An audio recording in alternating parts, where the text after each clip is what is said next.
కీర్తన గ్రంథము ఉత్తర ప్రత్యుత్తరంలో చదువుకున్నటువంటి మాటల్లో ఏముందంటే చూడండి, ఇక్కడ నీవు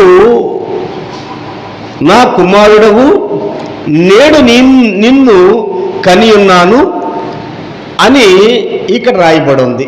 2వ సంకీర్తనలు 7వ వచనములో ఏమంటాడంటే, కట్టడాన్ని నేను వివరించేదను, యెహోవా నాకు సెలవిచ్చెను, నీవు నా కుమారుడవు, నేడు నిన్ను కని ఉన్నాను. ఇప్పుడు ఈ మాట ఎవరికి సంబంధించిందన్నట్లుగా మాట్లాడుకుంటూ వస్తున్నారంటే పెద్ద వాళ్ళంతా కూడా చక్కగా మాట్లాడుకుంటూ వస్తున్నారు. ఇది యేసు ప్రభు వారి గురించి మాట్లాడినటువంటి సంగతిగా, అలాగే ఈయన ఒక కుమారుడిగా దేవుడు ఈయన కరిగినట్లుగా చెప్పుకుంటూ వస్తున్నారు పెద్ద దైవజనులు. అయితే వీరు వివరణ ఏమి ఇవ్వాలంటే, దేవుడు ఎప్పుడు వీళ్ళు కన్నాడు, ఈయన కన్నాడు, యేసు ప్రభు వారిని ఎప్పుడు కన్నాడు, అలాగే మనకంటే ముందు కన్నాడా లేకపోతే మన తర్వాత కన్నాడా, ఎలా కన్నాడు, ఎప్పుడు కన్నాడు అన్నటువంటిది వివరణ ఎవరు ఇవ్వట్లేదు. కారణం ఏంటంటే ఆ తండ్రి యేసు ప్రభు వారిని కన్నాడు అని చెప్పుకుంటూ వస్తారు. నిజమే, ఎవరో ఒకరు ఒక మనిషిని ఎవరో ఒకరు కనుండాలి. కాబట్టి ప్రియమైన దేవుని బిడ్డలారా, మీకు కొన్ని మాటలు చూపిస్తాను. ఇప్పుడు యేసు ప్రభు వారిని నిజానికి దేవుడు కనుంటే ఎక్కడ కన్నాడు, ఎప్పుడు కన్నాడు, దీనికి వివరణ లేదు. దీని గురించి ఒక ఆయన ఒక ఆయన ఏమంటాడంటే, ఇదిగో దేవుడు, తండ్రి అయినటువంటి దేవుడు కుమారుడైన యేసుక్రీస్తు ప్రభుల వారిని కన్నాడు, ఇదిగో మాట అని చెప్పేసి అంటున్నాడు. కాబట్టి ప్రియమైన దేవుని బిడ్డలారా, ఇక్కడ యేసుక్రీస్తు ప్రభుల వారిని ఎప్పుడు కన్నాడు, దేవుడు ఎలా కన్నాడు అన్నటువంటి మాటని వీళ్ళు వివరించడం కష్టం. ఎందుకు కష్టం అంటే అది లేదు, ఎప్పుడు కన్నాడో ఎలా కన్నాడో కూడా తెలియనటువంటి పరిస్థితి. నన్ను ఎలా కన్నాడో ప్రియమైన దేవుని బిడ్డలారా, అసలు ఈ లోకంలో ఉన్నటువంటి ఒక కంఠం అంటే ఒక మాట చూడండి. 49వ అధ్యాయం ఆదికాండం 3వ వాక్యం చదువుదాం. చాలా జాగ్రత్తగా వినండి, ఎందుకంటే దీని గురించి ఇప్పుడు యేసుక్రీస్తు ప్రభుల వారు ఏమై ఉన్నాడంటే, దేవుడు కాదు, సృష్టికర్త కాదు కనుక వీళ్ళు ఏం చేస్తున్నారంటే, ఈ సృష్టికర్త కాదు, మామూలుగా కుమారుడుగా వచ్చాడు, తండ్రి ఉన్నాడు అని చెప్పి, అసలు తండ్రిని ఎవరో చూడలేదురా నాయన అని చెప్పేసి యేసు ప్రభు వారు స్పష్టంగా చెబితే యేసు ప్రభు వారి మాట వీళ్ళెనరు. కారణం ఏంటంటే ప్రియమైన దేవుని బిడ్డలారా, ఆయన చూడండి, మొదటి రాకల్లో వచ్చింది యేసు ప్రభు వారే, 2వ రాకల్లో రాబోతుంది కూడా యేసు ప్రభు వారే.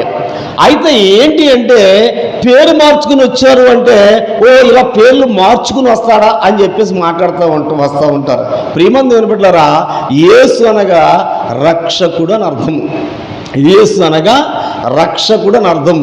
ఈ రక్షకుడు మొట్టమొదటిగా ద్వితీయోపదేశకాండంలో నేను చెప్పాడు, నేను తప్ప వేరొక రక్షకుడు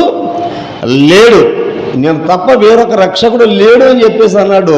మరి యేసు అనేటువంటి పేరుకి అర్థం ఏంటి అంటే రక్షకుడు అని అర్థము. అయితే ఈ రక్షకుడు మత్తయి సువార్త 1:21లో ఏమన్నాడంటే, తన ప్రజలను వారి పాపముల నుంచి ఆయనే రక్షించును. అంటే రక్షకుడు, నేను తప్ప వేరొక రక్షకుడు లేదని యెహోవా దేవుడు చెప్తే, యేసుక్రీస్తు ప్రభుల వారు ఏమంటాడంటే, ప్రియమైన దేవుని బిడ్డలారా, తన ప్రజలను వారి పాపముల నుంచి విమోచించటానికి ఆయనే రక్షకుడిగా ఈ లోకానికి వచ్చాడు. అనగా యేసు అనగా రక్షకుడిగా ఈ భూమి మీదకి అడుగు పెట్టాడు. అంటే యెహోవా దేవుడు వేరు, యేసు ప్రభు వారు వేరు అన్నట్టుగా వీళ్ళు మాట్లాడుకుంటూ వస్తున్నారు. కాబట్టి ప్రియమైన దేవుని బిడ్డలారా, ఎక్కడ చెప్పబడ్డా సరే దేవుడు ఒక్కడే, ఇద్దరు దేవుళ్ళు లేరు, దేవుడు ఒక్కడే అని చెప్తున్నప్పుడు ఒకళ్ళేమో ముగ్గురు దేవుళ్ళు గాను, ఒకళ్ళేమో మరి యెహోవా దేవుడు తండ్రి గాను, యేసు ప్రభు వారేమో పెద్ద కుమారుడిగాను, పరిశుద్ధాత్మ దేవుడేమో రెండవ కుమారుడిగా ఇలా మాట్లాడుకుంటూ వస్తున్నారు. నిజానికి పరిశుద్ధ గ్రంథములో ఇక్కడ ఈ మాటను పట్టుకుని ఇదిగో ఒక ఆయన పైన ఉన్నాడు, ఇంకొక ఆయన కింద, యేసు ప్రభు వారి కింద బాప్తీసం తీసుకున్నారు, పైనేమో పైనుంచి ఒక స్వరం వచ్చింది అని చెప్పేసి చెప్పుకుంటూ వచ్చారు. దాని గురించి కూడా కొంత వివరణ తీసుకుందాం. ప్రియమైన దేవుని బిడ్డలారా, చాలా జాగ్రత్తగా వినండి. ఆదికాండము 49వ అధ్యాయము 3వ వాక్యంలో ఏమి రాయబడి ఉందంటే అది మనం జాగ్రత్తగా చదువుకుందాం. 49:3లో రాయబడిన మాట చూద్దాం. చూడండి.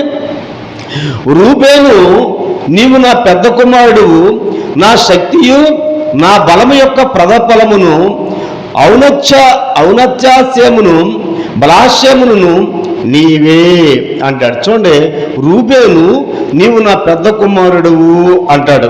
ప్రియమనుడు దేవుని బిడ్డలారా, ఇక్కడ యాకోబు తన కుమారులు పిలిచి దీవించినప్పుడు మాట్లాడుతున్న మాట ఏంటంటే రూబేను నీవు నా పెద్ద కుమారుడువు అంటాడు. అంటే యాకోబు ఈ రూబేను కన్నాడు కనుక నా కుమారుడు అని చెప్తున్నాడు. అయితే యేసు ప్రభు వారిని యెహోవా దేవుడు కన్నాడు కనుక ఈయన కుమారుడు అయ్యాడని చెప్పేసి పెద్ద పెద్ద బోధకులు బోధిస్తూ దీని గురించి చాలా రీతిలుగా చెప్తున్నారు. అసలు కుమారుడు అంటే ఎప్పుడు కన్నాడు, ఎక్కడ కన్నాడో వీళ్ళు వివరించాలని ప్రభు పేట వారికి మనవి చేస్తున్నాను. అంతేకాదు 30వ అధ్యాయము ఆదికాండం 30వ అధ్యాయంలో ఒక మాట మనకు కనపడం 30:20లో ఏముందంటే అది కూడా మనం జాగ్రత్తగా చూసుకుందాం. 30:20లో ఏముందో ఒకసారి చూసుకుందాం ప్రియులరా. అప్పుడు లేయా, దేవుడు మంచి బహుమతి నాకు దయచేసెను, నా పెనిమిటికి 6 కుమారులను కని ఉన్నాను. ఏంటంట, 6 కుమారుల్ని లేయ ఏం చేసింది, కన్నాదట. అంటే నేను కన్నానని చెప్తుంది. అంటే ఈ యొక్క లేయాకి 6 కొడుకులు పుట్టారు. ప్రియమంది, ఇంకా నేను ఇంతో కాపురం చేస్తే ఇంకా బిడ్డలకు కంటానని అప్పుడు దీనానికి అన్నది. అలాగే ప్రతి ఒక్కరు కూడా ఈ యొక్క మానవాళిగా పుట్టినటువంటి వాళ్ళని ఎవరో ఒకరు కనుక తప్పదు. అయితే దేవుడు యేసు ప్రభు వారిని ఎప్పుడు కన్నాడు, ఎక్కడ కన్నాడో ఈ పెద్ద పెద్ద మత బోధకులే దీన్ని వివరించాలని ప్రభు పేట వారికి మనవి చేస్తున్నాను. అంతేకాదు, ఇప్పుడు ఆదాముకు ఒక సాక్ష్యం ఉంది. ఏముందంటే దేవుని యొక్క వంశావళిలో దేవుడు ఎవరిని కన్నాడు అంటే ఆదాముని కన్నాడు. అంటే ఆదాము దేవునికి కుమారుడు. ఎలాగంటే ఆయన స్వహస్తాలతో ఆయన ఏం చేశాడంటే మట్టిని తీసి బొమ్మగా చేసి ఆ జీవు లేనప్పుడు ఆయన నాసిక రంధ్రముల నుంచి ఏం ఊదంటే జీవవాయువును ఊదగా నరుడు జీవ ఆత్మ ఆయన. ఇప్పుడు ఆ యొక్క ఆదాము గర్భములో ఎవరిని పెట్టాడు, కయ్యేను, హేబేలు, ఇంకా అనేకులు మరి ఆ యొక్క అవ్వమ్మ కండము జరిగింది. కాబట్టి అలాగా ఆ ప్రారంభం నుంచి ఒకళ్ళ గర్భంలోకి ఇలా రావటము జరిగింది. అయితే యేసు ప్రభు వారు ఎవరి గర్భంలో నుంచి వచ్చాడు, ఎక్కడ కన్నాడు, యేసు ప్రభు వారిని దేవుడు ఎక్కడ కన్నాడో, ఎప్పుడు కన్నాడో వీళ్ళు వివరించాలంటే ఈ పెద్ద పెద్ద బోధకుల వల్ల కాదని ప్రభు పేట మీకు మనవి చేస్తాను. కాబట్టి ప్రియమంది బిడ్డలారా, ఇక్కడ లూకాసు వార్త 3:38లో ఒక మాట మనం చదువుకుందాము. ఒక మాట చూడండి. ఇప్పుడు వివాదం జరుగుతుంది. యేసు ప్రభు వారిని చాలా హీనంగా చూస్తున్నారు. యేసు ప్రభు వారిని ఎలా చూస్తున్నారంటే తక్కువగా చూస్తున్నారు. యేసు ప్రభు అంటే ఎవరు? యెహోవా దేవుడు యేసు ప్రభు. ఈ మనుషులందరూ కూడా పాపం చేసిన తర్వాత వారు రక్షించడానికి భూమి మీదకి వచ్చాడే తప్ప ఆయన ఒక దేవుడు, ఈయన ఒక దేవుడు. ఏమన్నా నా బిడ్డ కొరకు నేను ఎంతో ప్రయాసపడి విజయవాడ దాకా వెళ్ళాను నా బిడ్డ కోసం, నా బిడ్డను బ్రతికించుకోవడం కోసం. అలాగే నా బిడ్డను బ్రతికించడానికి నా అన్నయ్యలు కానీ, నా తమ్ముళ్ళు కానీ, నా అక్కలు కానీ ఎవరో రాలేదు. ఎందుకంటే ఎవరికి పట్టింది అది, ఎవరికి పట్టదది. ఎవరి బిడ్డ పోతే వాడికే బాధ, ఎవరి బిడ్డలు పోతే వాళ్ళకే బాధ. కాబట్టి ఈ యొక్క దేవుడు కనినటువంటి బిడ్డలు ఏమైపోయారంటే చెడిపోయి పాపం చేస్తున్నప్పుడు వాళ్ళందరినీ రక్షించడానికి ఆయన ఈ భూమి మీదకి వచ్చాడు. మిగతా అంటాడు ఆయన ఉన్నత స్థలమును విడిచిపెట్టి భూమి మీద నడవబోతున్నాడని చెప్పేసి ఉంటే యెహోవా దేవుడు ఎక్కడ నడిచాడో ఇలా చెప్పలేరు. ఇది సందర్భం అంటారు, ఆత్మ సంబంధం అంటారు, రకరకాలుగా మాట్లాడతారు. కారణం ఏంటంటే ఒక మనిషిని డైవర్ట్ చేయటానికి కాదు, కానీ ఈ యొక్క బోధల విషయంలో అనేకులు విని దేవుని యొక్క చేర్చబట్టడం మానేసి వీళ్ళ సంఘాలు కట్టుకోవడానికి, వీళ్ళ బోధలు వినటానికి జనాన్ని ఏర్పాటు చేసుకుంటున్నారే కానీ దేవుణ్ణి చూడండి. ద్రాక్షావళి నేను తీగలు మీరు, ద్రాక్షావళి క్షీణించుచున్నది అంటాడు. అంటే ద్రాక్షావళి పేరు ఎవరు ఎత్తట్లా, యేసుప్రభు అంటారు ద్రాక్షావళి నేను తీగలు మీరు అని చెప్పినప్పుడు ఆ ద్రాక్షావళి క్షీణించుకుపోతుందంట. అంటే కనుమరుగు చేసేస్తున్నారు ఈ పెద్ద పెద్ద దైవస్థ.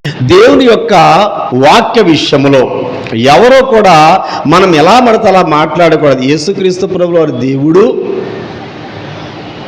ఒక ఆయన దేవుడు అంటాడు, ఒక ఆయన ముగ్గురు దేవుళ్ళు అన్నాడు, ఒక ఆయన ఒకడే తండ్రి ఉన్నటువంటి వాళ్ళ కుమారుళ్ళు రాయపడ్డది కదా అని చెప్తూ వస్తాను. నేను ఒక మాట నేను విన్నాను. ఒక మాట ఏమన్నానంటే ఆయన యోహాను సువార్తలో నా తండ్రి నేను కలిసి, ఇప్పుడు నేను నా తండ్రిని కలిసి ఉన్నాం, నేను నా తండ్రి కలిసి ఉన్నాం. ఆ సంగతి మీకు తెలుసో తెలీదు. నా దేవుడు నేను కలిసి ఉన్నాం. మీకు అర్థమవుతుందండి? నా దేవుడు నేను కలిసి జీవిస్తున్నాం. ఎందుకంటే ఆయన నాలో ఉన్నాడు. దేవుడు ఆత్మ కనుక అంటాడు. ఆ దేవుడి యొక్క ఆత్మ నాలో ఉన్నది కనుక, ఈరోజు మీకు ప్రతి విషయం కూడా ఆయన తెలియపరుస్తూ అసలు ఒక మాట ఉంటుంది చూడండి. 11వ అధ్యాయం చదువుదాం. 11లో చదువుదాం. ఇట్టి వారిలో గ్రీసు దేశస్థుడని యూదుడని భేదము లేదు, సున్నతి పొందుటయందును సున్నతి పొందకపోటిని భేదము లేదు, పరదేశీ అని సిద్ధీయుడని దాసుడని స్వతంత్రుడని లేదు, కానీ క్రీస్తే సర్వమును అందరిలో ఉన్నవాడునై ఉన్నాడు. ఇప్పుడు యేసుక్రీస్తు ప్రభుల వారు నాకు తండ్రి. ఎందుకంటే ప్రియమైనటువంటి దేవుని బిడ్డలారా, ఇప్పుడు యేసుక్రీస్తు ప్రభుల వారు నేను ఇద్దరము కలిసి ఉన్నాం. ఎందుకంటే ఆయన సర్వమును అందరిలో ఉన్నవాడునై, అంటే నీలో ఉన్నాడు, నాలో. ఇప్పుడు నేను ఒక్కడై ఉండక ఇద్దరము కలిసి ఉన్నాం. యేసుక్రీస్తు ప్రభుల వారు నేను కలిసి ఉన్నాం.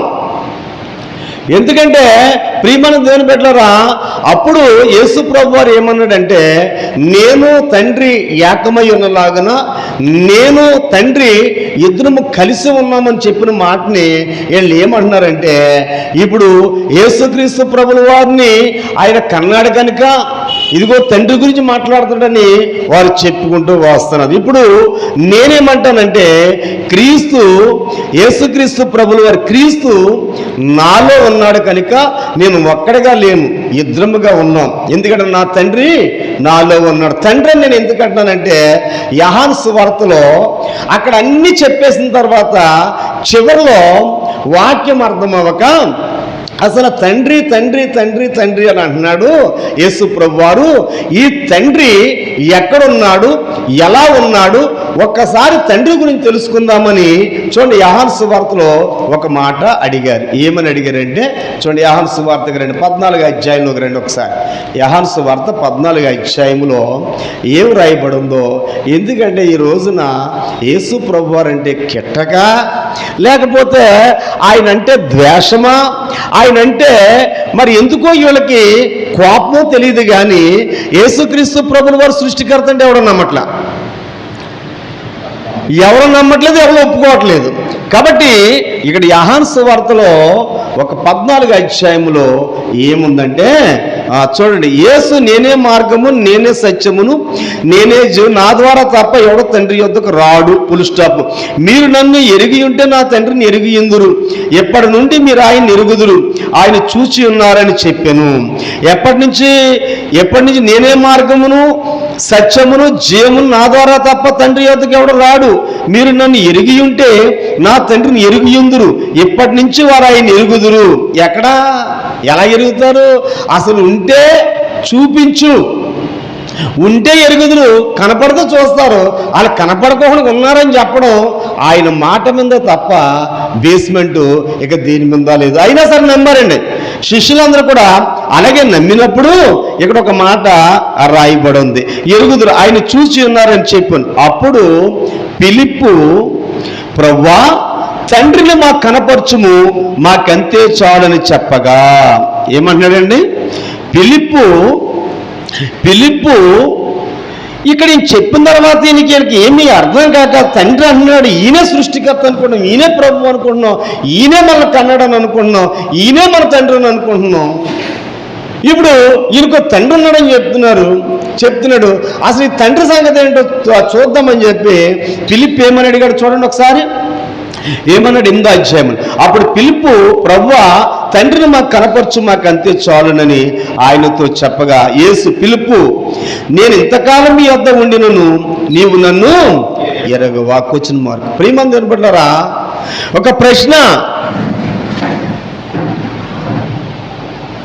ఇంతకాలం నేను నీతోటి ఉన్నాను కదా, నువ్వు నన్ను ఎరగవా అని అన్నప్పుడు ఫిలిప్పు మరి మాట్లాడలేదండి. ఇంకా ఆ ఒక్క సమాధానం కోసం చూస్తున్నాడు. తండ్రి ఉంటే చూపించడా? యేసుక్రీస్తు ప్రభుల వారు శరీరధారిగా వచ్చినప్పుడు వీళ్ళు ఏమన్నారంటే మానవుడు అని అనుకున్నారు. ఇప్పుడు ఈ సేవకులు కూడా ఆయన మానవుడు, కుమారుడు అని అనుకుంటున్నారే తప్ప సృష్టికర్తని ఎవరు కూడా అనుకోవట్లేదని ఈ బాధ అంతా. కాబట్టి ప్రియమంది బిడ్డలారా, ఇదిగో ఇప్పుడు యేసు ప్రభు వారు అక్కడ ఏమన్నాడు? క్రీస్తు సర్వం అందరిలో ఉన్నాడు కనుక నాలో ఉన్నాడు. ఇప్పుడు అంటే ఫిలిప్పు మీ తండ్రి నేనే అని చెప్పినప్పుడు యేసు ప్రభు నాకు తండ్రేగా అంతా ఎందుకండి?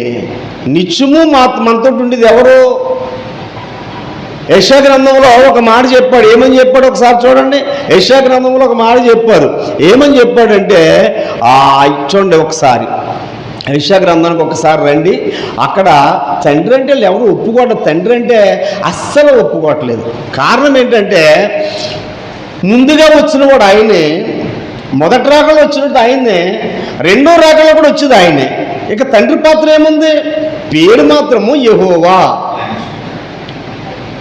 ఒకసారి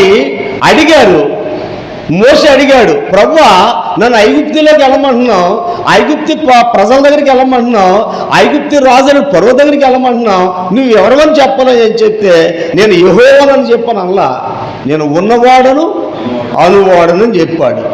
ప్రియమంది దేవుని బిడ్డలారా, యెహోవా అన్నటువంటి పేరు ఆయన అక్కడ ఆ యొక్క పాత నిబంధన అంటే ధర్మశాస్త్ర కాలం అంతా కూడా వాడబడ్డది. కొత్త నిబంధనకు వచ్చేటోడికి యెహోవా పేరు అన్నటువంటిది మనకు కనపడదు. ఆయనే చెప్పాడు ఆ మాట కూడా. ఇది కొంచెం మీకు మర్మంగా ఉంచుతాను.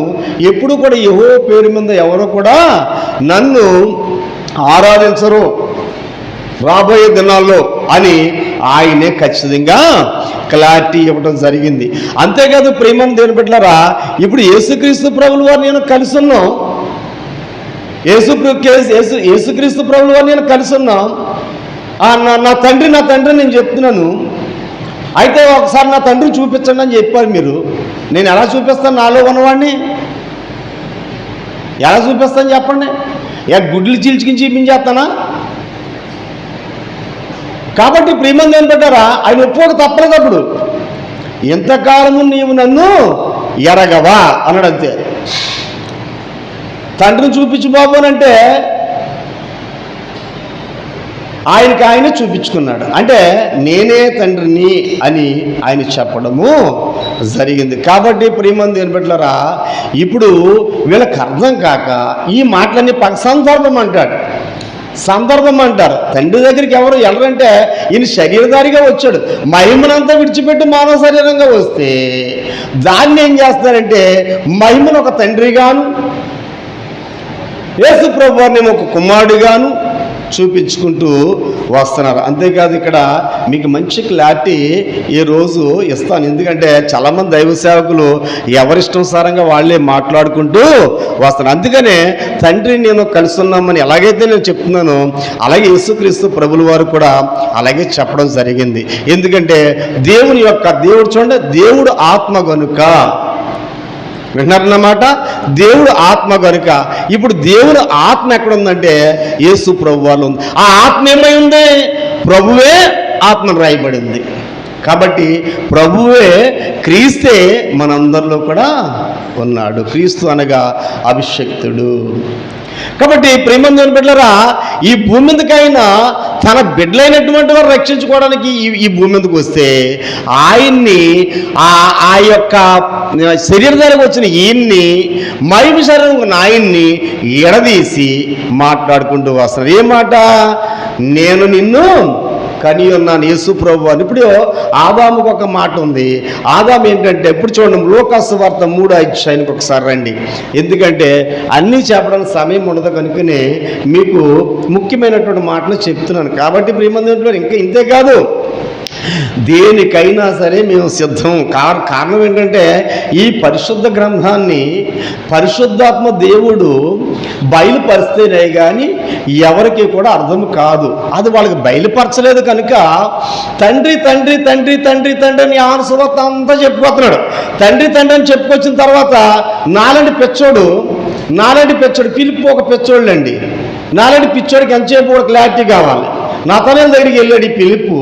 నతనేలు దగ్గరికి వెళ్ళి, నతనేలు నువ్వు ఒకసారి యేసుక్రీస్తు ప్రభుల వారి దగ్గరకు ఒకసారి రా, ఒకసారి వచ్చి చూడు అని చెప్పేసి అన్నాడు. చెప్పినప్పుడు ఆయన ఏమన్నాడంటే నజరేతులోంచి ఏమేలు రాదు కదా, ఏ మంచి లేదు కదా అని అన్నప్పుడు వచ్చి చూడు అని చెప్పేసి అన్నాడు. వచ్చి చూడమన్నప్పుడు ఫిలిప్కి అన్ని డౌట్లు క్లియర్ అయిపోవాలి.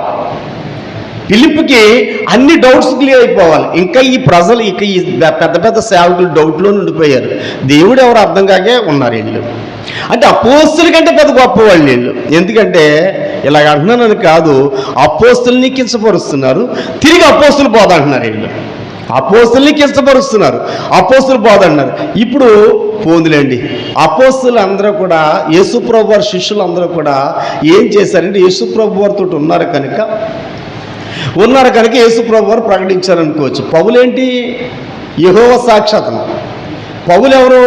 ధర్మశాస్త్రం మీద మంచి శిక్షణ కలిగినటువంటి వాడు, ధర్మశాస్త్రం అంతా కూడా పాటించినటువంటి వాడు, ధర్మశాస్త్రానికి ప్రాణాలు ఇచ్చేటువంటి వాడు. ధర్మశాస్త్రానికి ఎవరైనా వ్యతిరేకంగా ఉంటే వాళ్ళు చంపేయాలన్నంత కోపం కలిగినటువంటి వాడు. యెహోవా దేవుడికి కానీ ధర్మశాస్త్రానికి కానీ ఎవడన్నా కీడి చేసినా, ఎవడన్నా అవమానకరంగా మాట్లాడినా ఈ పౌలు అన్నటువంటి సౌలు ఎవరిని ఉంచకూడదు అనుకున్నటువంటి మంచి పట్టుదల కలిగినటువంటి వాడు. అటువంటి పౌలు మాట్లాడుతున్నాడు, మహాదేవుడు అంటున్నాడు, సర్వాధికారైన దేవుడు అంటున్నాడు. క్రీస్తు సర్వము, అందరిలో క్రీస్తు, అందరిలో నాలో ఉన్నాడు, నీలో ఉన్నాడు, అందరిలో ఉన్నాడు. ప్రేమను దేవుని బిడ్డలారా, ఈ మాటను పట్టుకొని దేవుడు మనలో ఉన్నాడన్న సంగతి అలా మర్చిపోయి యేసుప్రభువు కూడా ఇదే మాట మాట్లాడాడు. మానవ శరీరంగా వచ్చాడు ఆయన. ఇప్పుడు నేడు నిన్ను కనియున్నానన్న మాటను పట్టుకున్నారో, ఎప్పుడు కన్నాడో ఎక్కడ కన్నాడో ఇలా చెప్పడం ఇలా కష్టం. అది కూడా నేను మీకు ఒక మాట క్లారిటీ ఇస్తాను. చూడండి, ఇతనికి ఒక క్లారిటీ ఉంది. లూకాసు వార్త 3:38 వాక్యం చదవమ్మా. 3:38 3:38 ఏముందంటే, లూకాసు వార్త 3:38 ఏముందంటే 3:38 అండి అయ్యగారండి. లూకాసు వార్త 3:38 ఏముందంటే చూడండి, కెయినాను ఎనోషుకును, ఎనోషు చేతుకును, చేతు ఆదాముకు, ఆదాము దేవునికి కన్నాడు. జీవమైనటువంటి వ్యక్తికి జీవవాయువు నోదగా నరుడు జీవాత్మ ఆయన గర్భంలో ఉన్నటువంటి వాళ్ళందరినీ కూడా ఏం చేశాడంటే, ఆయన ఆలోచనలన్నీ కూడా ఎక్కడ పెట్టాడంటే కయ్యేన్ని, ఏబేల్ని, నన్ను, నిన్ను అందరిని ఎక్కడ పెట్టాడంటే ఆదాము యొక్క గర్భంలో పెట్టాడు. ఆదాము పిల్లలు. ఇప్పుడు యేసు ప్రభు వారిని ఇక్కడైతే ఆదాము దేవుడు కుమారుడు అంటే ఆయన కన్నాడు, జీవాత్మనిచ్చాడు, మనిషి జీవాత్మ అయ్యాడు. బాగుంది, అంతవరకు బాగుంది. మరి యేసు ప్రభువుని అప్పుడే కన్నాడా, లేకపోతే అంత ముందు కన్నాడా, లేకపోతే సగంలో కన్నాడా? దేవుడు ఆదాముని ఆయన గర్భవాసంలో ఉన్నటువంటి మనందరినీ కూడా ఏం చేశాడంటే ఆయన కన్నాడు. చూడండి, ద్వితీయోపదేశకాండం చూడండి 32వ అధ్యాయంలో ఒక మాట అంటాడు. ఎందుకంటే వీళ్ళకి అసలు ఏపాటి జ్ఞానం ఉందో నాకేం అర్థం కాదు. కానీ వీళ్ళకి ఏపాటి జ్ఞానం కాదు, మంచి ఫిలాసఫీ చదివినటువంటి వాళ్ళు. ఎందుకంటే యేసు ప్రభు వారిని కించపరిచేటువంటి వారు, అంటే యెహోవా దేవుణ్ణి కించపరుస్తున్నారు వీళ్ళు. యెహోవా దేవుణ్ణి కించపరుస్తున్న వీళ్ళకి అర్థం కాక కించపరిచినటువంటి పౌలు గారేమో దండం పెట్టేశాడు. అది కూడా మీకు వివరిస్తాను. ద్వితీయోపదేశకాండంలో ఒక మాట ఉంది, ప్రియమైన దేవుని బిడ్డలారా, ఆ మాట కూడా చూడండి. సృష్టికర్త అంటే ఎవరు ఒప్పుకోరు, యేసు ప్రభు వారు అంటే చాలా తక్కువ. చూడండి 32:18 ఏముందంటే 32:6 చదువుతున్నా చూడండి. బుద్ధి లేని అవివేక జనమా, ఇట్లు యెహోవాకు ప్రతీకారం చేయుదురా, ఆయన్ని సృష్టించిన తండ్రి కాడా. 18 చూద్దాం. నిన్ను పుట్టించి ఆశ్రయదుర్గమును విసర్జించితివి, నిన్ను కనిన దేవుని మరిచితివి. ఎక్కడ ఆదాము, ఎక్కడ ఇశ్రాయేలు ప్రజలు? అక్కడి నుంచే మనం వచ్చాం కనుక ఇప్పుడు నాకు కూడా ఈయన ఏం చేశాడు, నన్ను కూడా కన్నాడు ఈయన. అంటే ప్రపంచ మానవాళ్ళందరూ కూడా ఎవరు కన్నారంటే యెహోవా దేవుడు కన్నాడు అని చెప్పేసి అంటున్నాం. ఆ యెహోవా దేవుడే యేసుక్రీస్తు ప్రభుల వారిగా ఈ భూమి మీదకు వచ్చారన్న సంగతి చెబుతుంటే అది సందర్భం అంటాడు. యేసు ప్రభు వారు తక్కువ చేయాలి, ఏలం చేయాలి, విమర్శించాలంటే ఇదే మంచి సమయం అనుకుంటాడు. అసలు ఏమనుకుంటున్నాడో ఏమని బోధిస్తున్నారో ఎవరికి తెలియదు. ఇక్కడ నిన్ను కనిన దేవుణ్ణి మరిచితివి, ఇశ్రాయేలు నిన్ను పుట్టించిన ఆశ్రయదుర్గమును విసర్జించితివి అని చెప్పుకుంటూ వస్తున్నాడు. ప్రియమైన దేవుని బిడ్డలారా, నిన్ను కనిన దేవుని మనం ఏం చేసా మర్చిపోయారు అని చెప్పేసి అంటాడు. చూడండి, ఇర్మియా 2:26 చదవమ్మా.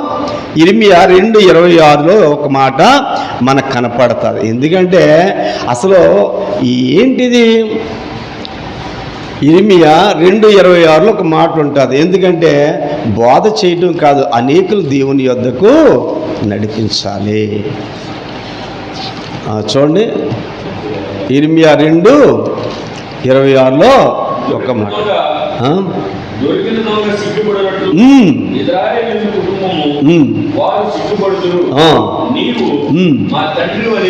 నీవు మా తండ్రివని మ్రానుతోను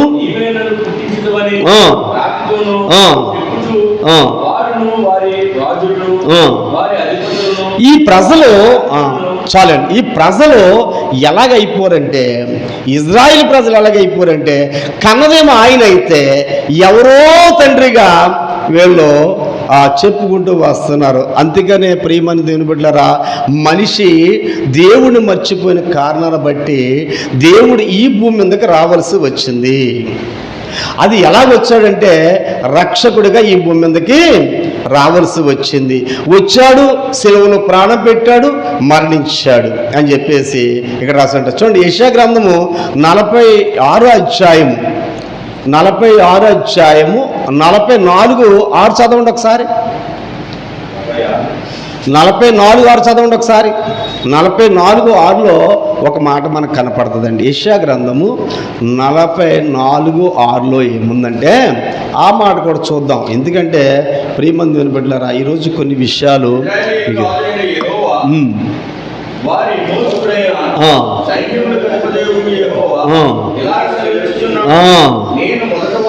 నేను మొదటివాడును కడపటివాడును, నేను తప్ప వేరే ఏ దేవుడును లేడని చెప్తున్నాడు. నేను మొదటివాడును కడపటివాడును అంటే మొదటివాడును కడపటివాడు అంటే మొదటోళ్ళు ఇద్దరు ఉండరు. తల్లికి ఒకలే. ఇప్పుడు రెబ్బకమ్మ ఏం చేసిందంటే ఇద్దరు కమలు ఉన్నారు గర్భంలో. ఇద్దరు కమలు ఉన్నప్పుడు ఇద్దరిని ఒక్కసారి కన్నదానికి ఇద్దరు మొదటి వాళ్ళు అయిపోదురు. ఇద్దరు మొదటి వాళ్ళు అయిపోతారు, ఇద్దరు కడపటి వాళ్ళు అయిపోతారు. ఇంక వెనకాల ఎవరు పుట్టట్లేదు కాబట్టి ఒకరిని మొట్టమొదటి ఒకళ్ళకి అన్నది, తర్వాత ఇంకొకరికి అన్నది. ఈ దారాలు పట్టుకుంది. ఇప్పుడు ఒకరి తర్వాత ఒకరు వచ్చారు కనుక ఈ వ్యక్తి మొదటివాడు. అందుకని రూబేన్ అంటాడు ఈడి పెద్దవాడు, యాకోబు అంటాడు ఈడి పెద్దోడు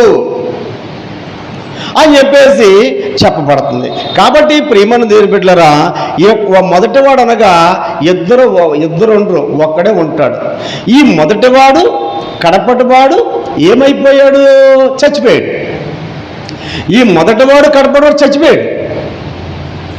అంటే యెహోవా ఏమంటున్నాడు? వారి విమోచకుడైన సైన్యములకు అధిపతి యెహోవా ఇలా సెలవిచ్చుతాడు, నేను మొదటివాడును కడపటివాడును అంటాడు. అంతేకాదు చూడండి 43:10 ఏమంటాడు? మీరు తెలుసుకొని నన్ను నమ్మి నేనే ఆయనని గ్రహించినట్లు మీరు నేను ఏర్పరచుకున్న సేవకుడు నాకు సాక్షులు. నాకు ముందుగా ఏ దేవుడును లేడు, ఏ దేవుడును నిర్మింపలేదు, నా తర్వాత ఏ దేవుడు ఉండబోడు. నేనే యెహోవా, నేను తప్ప వేరొక రక్షకుడు ఎవరట? వేరొక రక్షకుడు లేడు, వేరొక దేవుడు లేడు. మరి వేరొక రక్షకుడు లేనప్పుడు ఒకటి చూడండి, మత్తయి సువార్త 1:27 చదవండి అమ్మ. ఏముంది దాంట్లోనూ? త్వరగా చదవాలి, తీయాలి మీరు త్వరగా తీసి త్వరగా చదవండి. వేరొక రక్షకుడు లేడు. వేరొక రక్షకుడు లేనప్పుడు మరి యేసు ప్రభువు రక్షకుడు ఎలాగయ్యాడు? అంటే యెహోవా చెప్పింది అబద్ధమా? యెహోవా దేవుడు చెప్పింది అబద్ధమా? అంటే ఆయన అబద్ధి కూడా అబద్ధం మాట్లాడగా నరుడా? అసలు ఏం మాట్లాడుతున్నారు వీళ్ళకి అర్థం కాదు. అంటే వీళ్ళకి తెలియనటువంటి మాట ఒకటి ఉంది, కొంత అచ్చటను కొంత ఇచ్చటను యెహోవా వాక్యము దొరుకును. కొంత అచ్చట కొంత ఇచ్చట, పరిశీలన లేదు, పరిశోధన లేదు. సందర్భం అంటాడు, ఏదనంటేనేమో అది సందర్భాన్ని బట్టి మాట్లాడాడు. సందర్భం ఏంటి? కొంత అక్కడ ఉంటుంది, కొంత ఎక్కడ ఉంటుంది. ఈ రెండు కలిపితేనే ఒక లైన్ వస్తుంది. లైన్గా చెప్పుకుంటూ వెళ్ళిపోతాడు. ఇక్కడ తండ్రిని మాకు కనపరచున్నప్పుడు ఆ పిలుపు అడిగినప్పుడు ఆ మాట చూపించడం. ఎందుకంటే ఒప్పుకోడు.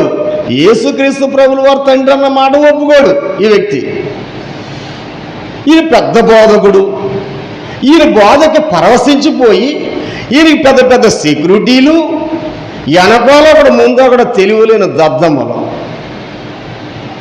తెలివిలేనటువంటి వారండి, తెలివిలేని అవివేక జనమా, బుద్ధి లేని అవివేక జనమా. చాలా ఇవన్నీ కూడా ప్రియమైన దేవుని బిడ్డలారా, నేను తప్ప చదువమ్మా.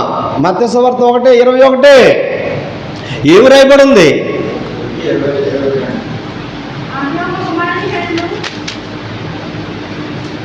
చదవమ్మా.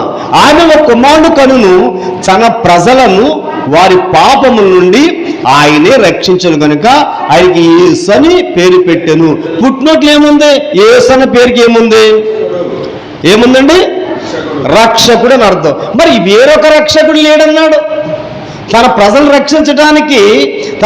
రక్షించడానికి ఆయనే చూడండి ఏమన్నాడు? ఆమె ఒక కుమారుడు కనును తన ప్రజలు వారి పాపమును ఆయనే రక్షించను కనుక ఆయనకి యేసు అని పేరు పెట్టను. తన ప్రజలను ఆయనే రక్షించాలి. ఇప్పుడు యెహోవా దేవుడు రావాలి ఈ భూమి మీదకి. ఈ మొదటివాడు కడపటివాడు చచ్చిపోవాలి. మరణిస్తేనే కానీ, మనశాసనం రాసినవాడు మరణిస్తేనే కానీ అది చల్లదు. నువ్వు సస్తావరని చెప్పినవాడు సావాలి. ఇప్పుడు సస్తావని చెప్పినవాడు సావాలి. యెహోవా దేవుడు ఎక్కడ చచ్చిపోయాడండి? ఇలా అవివేకం కాకపోతే ఈ మొదటివాడు కడపటివాడు ఎక్కడ చచ్చిపోయాడండి? ఈ తన ప్రజలు రక్షించడానికి వచ్చినటువంటి వ్యక్తి ఎవరండి? అసలు ఏమీ తెలియకోకుండా పెద్ద పెద్ద సంఘాలు వేల కొలది జనం, లక్షల కొలది జనం, జనాలు చూసుకుని మురిసిపోతున్నావు. ఆ జనము నువ్వు కూడా పోతావు నరకానికి.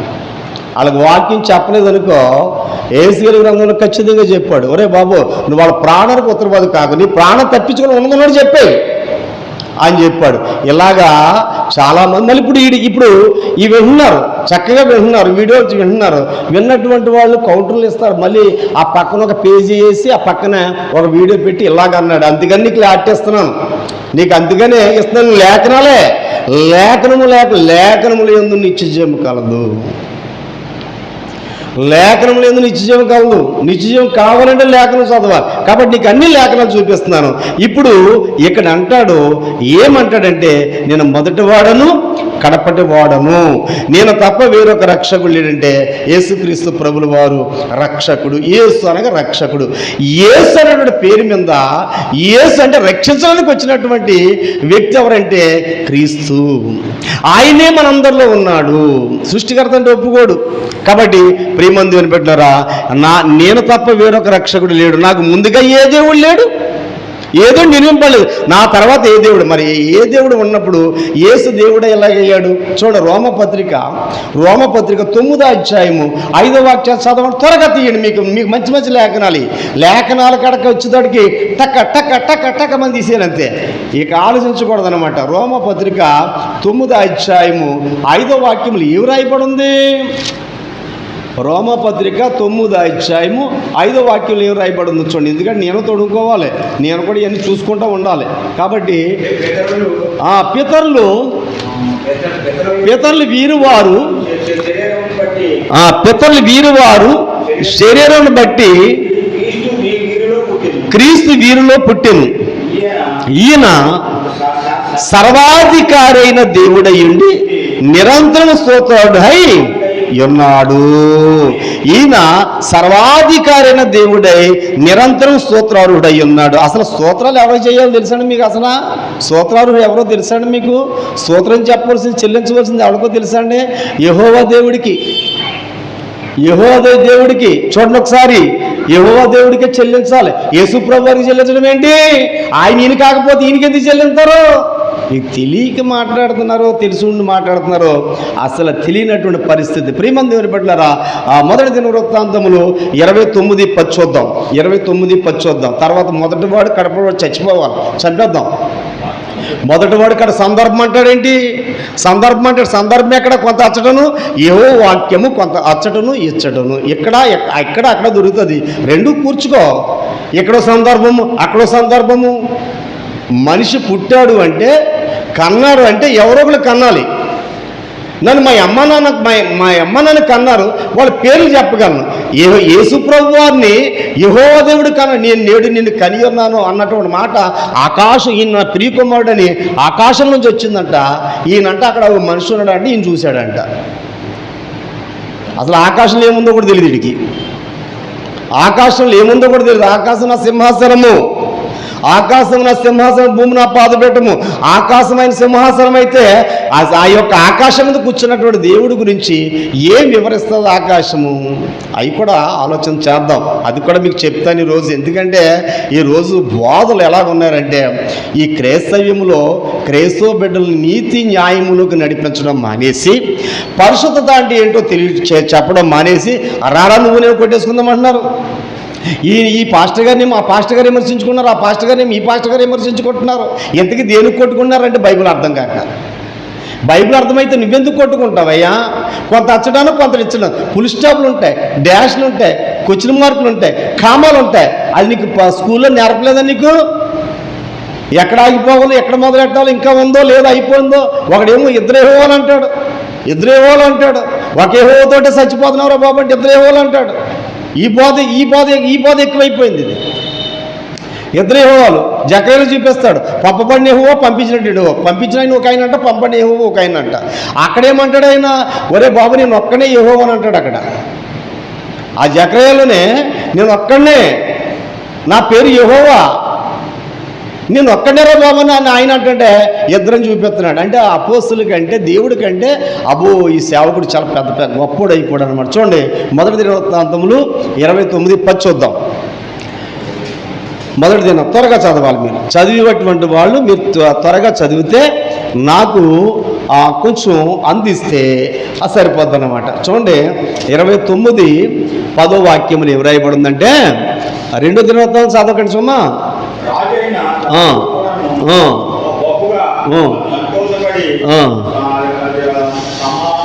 సమాజము పూర్ణంగా ఉండగా యెహోవాకు ఇట్లు స్తోత్రము చెల్లించుచు, మాకు తండ్రిగా ఉన్న ఇశ్రాయేలు దేవా యెహోవా నీవు నిరంతరం స్తోత్రారుడు. ఇప్పుడు స్తోత్రారుడు ఎవరట? 9:5 ఎవరంట స్తోత్రారుడు? సర్వాధికారి అయిన దేవుడు నిరంతరము కూడా స్తోత్రార్హుడై ఉన్నాడు. ఎవరికి చెల్లించాలి స్తోత్రాలు?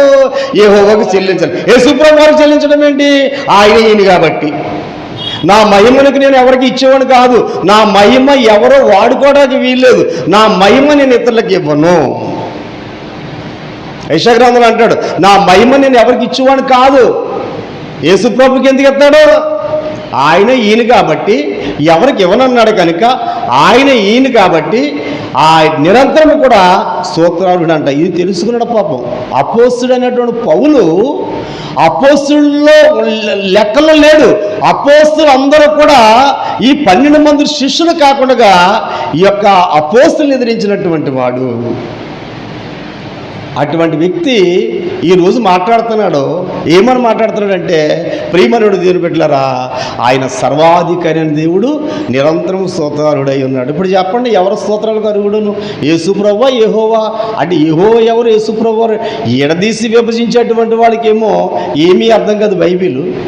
దేవుడు ఒక్కడే, దేవుడు ఒక్కడే, దేవుడు ఒక్కడే, దేవుడు ఒక్కడే, దేవుడు ఒక్కడే. దయ్యాలు నమ్ముతున్నాయండి. యాకోబు పత్రికలో అంటాడు, ఏమంటాడంటే దయ్యములు నమ్మి ఒరుగుతున్నాయి అంటాడు. దయ్యాలకు ఉన్నటువంటి జ్ఞానం కూడా లేనటువంటి సేవకుడా, దయ్యాలకు ఉన్నటువంటి జ్ఞానం కూడా లేదా? ఇంకా ప్రభు చెప్పాడు కదా, నువ్వు యెహోవాని నమ్ము. యెహోవా దేవుడు అని ఏమన్నాడు? నేను మొదటి వాడిని, కడపటి వాడిని, స్తోత్రాలన్నీ నాకే, నా మహిమ నేను ఎవరికి ఇచ్చేవాడిని కాదు, నా ముందు ఎవరు లేడు, నా వెనకే ఎవరో రాదు, నేనే రక్షకుడిని అన్నాడు. మరి ఈ రక్షకుడు ఎవరు? ఈ నిరంతరం సర్వాధికారి దేవుడు ఎవరు? అది చెప్పాలి కదా, నువ్వు వివరణ ఇవ్వాలి కదా. వివరణ ఇవ్వు. ఒకటేమో అక్కడ తీసుకుంటావు, ఒకటి ఇక్కడ తీసుకుంటావు, బాగుంది. ఆ రెండు కలుస్తున్నాయా? నువ్వు వాడి మాటలు కలుస్తున్నాయా? కంటలాగా అంటే యేసు ప్రభువుని విమర్శించినా తీసుకుంటున్నావు నువ్వు. దేవుడు ఒక్కడే, దేవుడు ఒక్కడే, దేవుడు ఒక్కడని మనుషులు నమ్ముతున్నారు. ఆత్మలకు దేవుని అందరూ నమ్ముతున్నారు. యాను గారు కూడా చక్కగా చెప్తున్నాడు. అన్ని చెప్పినా కానీ నువ్వు ఎవరు చెప్పినా అపోస్తులే అంటే గొప్పవాడు, దేవుడి కంటే గొప్పవాడు. చూడండి, యెషయా గ్రంథం 43:21. యెషయా గ్రంథం 43:21 త్వరగా చూద్దాం, త్వరగా చూసేయండి. ప్రియమంది వినబడ్డ స్తోత్రాలకు అర్హుడు ఎవరు? ఇప్పుడు స్తోత్రాలకు అర్హుడు ఎవరంటే యెహోవా దేవుడు. మరి యేసుక్రీస్తు ప్రభువుల వారికి అర్పించడం ఏంటి? నిరంతరం ఆయనకి అర్పించవలసిన పని ఏమొచ్చింది? యెహోవా దేవుడు ఉంటే ఆయన ఈయనంటే నమ్ముడిని వలన నమ్మువాడికి సమస్తము సాధ్యమే. అన్నీ అర్థమవుతాయి. ఏమీ అర్థమవు? పరిశుద్ధాత్మ దేవుడు లేకుండా నువ్వు వాదించేస్తున్నావు. ఆయన పక్కన పడేసావు. దేవుడు నీలో ఉన్నాడు, పరిశుద్ధాత్మ దేవుడు నీలో ఉన్నాడు, కానీ పక్కన పడేస్తున్నావు. 43:21 చదువుతున్నా చూడండి. నా నిమిత్తము నేను నియమించిన జనులు నాకు స్తోత్రములు ప్రచురము చేయుదురు. నాకు స్తోత్రం ప్రచురం చేయుదురు. పౌలు చేస్తున్నాడు. ఈ నిరంతర స్తోత్రారుడని ప్రచురం చేస్తున్నాడు, ప్రకటన చేస్తున్నాడు. చేస్తారని చెప్పాడు యెహోవా దేవుడు. యేసుక్రీస్తు ప్రభువు ఇదిగో పితరులు వీరు వారు, శరీరం బట్టి క్రీస్తు వీరిలో పుట్టాడు. కానీ అది ఎవరనుకుంటున్నారో తెలుసా మీరు? సర్వాధికారైన దేవుడు, నిరంతరం స్తోత్రుడు. దేవానికి స్తోత్రం చెల్లించేది ప్రతి సన్నిధిలో కానీ ప్రతి కూటాల్లో కానీ ఎక్కడ పడితే అక్కడ దేవునికి స్తోత్రం, హల్లెలూయా అని అంటాం. అవన్నీ ఎవరికి వెళ్తాయంటే యెహోవా దేవుడు, యేసు ప్రభువు వారు. అందుకనే పౌలు గారు ఈ మాట రాశాడు. జ్ఞాని, పౌలు కంటే పెద్ద జ్ఞాని నువ్వు. మరి ఏదో బోధిస్తున్నావు, మరి దీని గురించి డిబేట్లు తొళ్ళ కొట్టడం చేసుకుందాం, మేము మన ఇష్టం అని అనుకుంటున్నాం. కాబట్టి అసలు వాక్యానికి లోబట్టేటువంటి గుణం మీద నీ దగ్గర, వాక్యానికి లోబట్టేటువంటి గుణం ఉండాలి కదా, మంచిది. కాబట్టి ప్రియమంది వినపడ్డారా, ఇక్కడ అంటాడు, ఏమంటాడంటే ప్రచురము చేయుదురు. ఎవరు ప్రచురం చేశారంటే రోమా పత్రికలో 9వ అధ్యాయము 5వ వాక్యములో పౌలు మాట్లాడుతూ వస్తున్నాడు. పౌలు గారు ప్రకటన చేస్తూ వస్తున్నాడు. ఈ వాగ్దానం అక్కడ నెరవేరింది. ఈ నిరంతరం స్తోత్రుడు, ఈ సర్వాధికారి దేవుడు అని చెప్పేసి చెప్పుకుంటూ వస్తాడు. 2 సమూయేలు 22వ అధ్యాయము 47. 2 సమూయేలు చూడండి. ఎందుకంటే స్తోత్రాలు ఫైనల్ టచ్ అన్నమాట ఇది. ఇదంతా కూడా ఇక్కడ స్తోత్రాలన్నీ చెప్పుకుంటూ వచ్చి స్తోత్రాలు ఎన్నైతే రాస్తున్నాయో అన్నీ కూడా అక్కడ క్లారిటీ ఇచ్చేశాడు. ఏమనంటే నిరంతరమైన స్తోత్రార్హుడై ఉన్నాడు అంటే ఆయనే ఈయనని అర్థం చేసుకోమని నేను చెప్పను. నీకు వాక్యం అర్థమైతే ఈ రెండు చూసుకో. నీకు వాక్యం అర్థమవుతే ఈ రెండు చూసుకో. కొంత అచ్చటను కొంత ఇచ్చటను. యెహోవా వాక్యము దొరికును, కొంత అచ్చట కొంత ఇచ్చట. యెహోవా వాక్యం దొరికును. ఇక్కడ మొదటివాడు కడపడివాడు, మొదటివాడు కడపడు చచ్చిపోవాలి. నా ముందు ఏ దేవుడు లేడు, ఏ దేవుడు ఉండబోడని ఆయన చెప్తుంటే వెనకాలో దేవుడా, ఎవరో దేవుడా, తర్వాత అన్నయ్య తమ్ముడా, యెహోవా దేవుడికి ఇద్దరు కొడుకులా. అసలు ఆదాముని కన్నదేమో దేవుడు అని చెప్పేసి అక్కడ ఆయన దేవునికి కుమారుడని రాసుకున్నాడు, చెప్పుకుంటున్నాడు. నేను కూడా దేవునికి కుమారుడు నేను కూడా చెప్పుకుంటున్నాను. మరి యేసు ప్రభు వారు చెప్పుకుంటే ఇంకంటే ఇంక తండ్రి ఉన్నాడు అని అంటే తండ్రి ఏ కాలమందైనను తండ్రిని ఎవరు కూడా చూడలేదు. చూడండి ఒకసారి. ప్రియమైన దేవుని పిల్లరా, యోహాను సువార్త 5వ అధ్యాయము, ఇది ఎక్కడ ఉంచుకోండి. యోహాను సువార్త 5వ అధ్యాయము చూడండి ఒకసారి, ఒక్కసారి చూద్దాం. ఎందుకంటే చెప్తాడు ఈయన, ఎన్నైనా చెప్తాడు. చూసింది ఎవరినంటే వాక్యాన్ని బట్టి మేము ప్రకటిస్తున్నామే తప్ప దేవుడు రాత్రి కల్లోకి వచ్చి మాకు ఇలా చెప్పాడు అలా చెప్పాడు అని చెప్పట్లేదు సుమా. కాబట్టి 5వ అధ్యాయంలో ఒక మాట మనకి కనపడుతుంది. ఆ మాట చూడండి, 37 చదువుతున్నాను.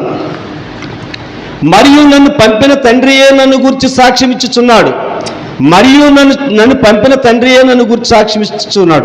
మీరు ఏ కాలమందైనను ఆయన స్వరమును వినలేదు, ఆయన స్వరూపమును చూడలేదు. నువ్వు చూడలేదు, నేను చూడలేదు. తండ్రి అనేటువంటి మాట ఎవరు బయలుపరుస్తారంటే యేసు ప్రభు వారు తప్ప. యేసు ప్రభు వారే చెప్పారు. ఆ మాటనే మీరు వివరించుకుంటూ వస్తున్నారు.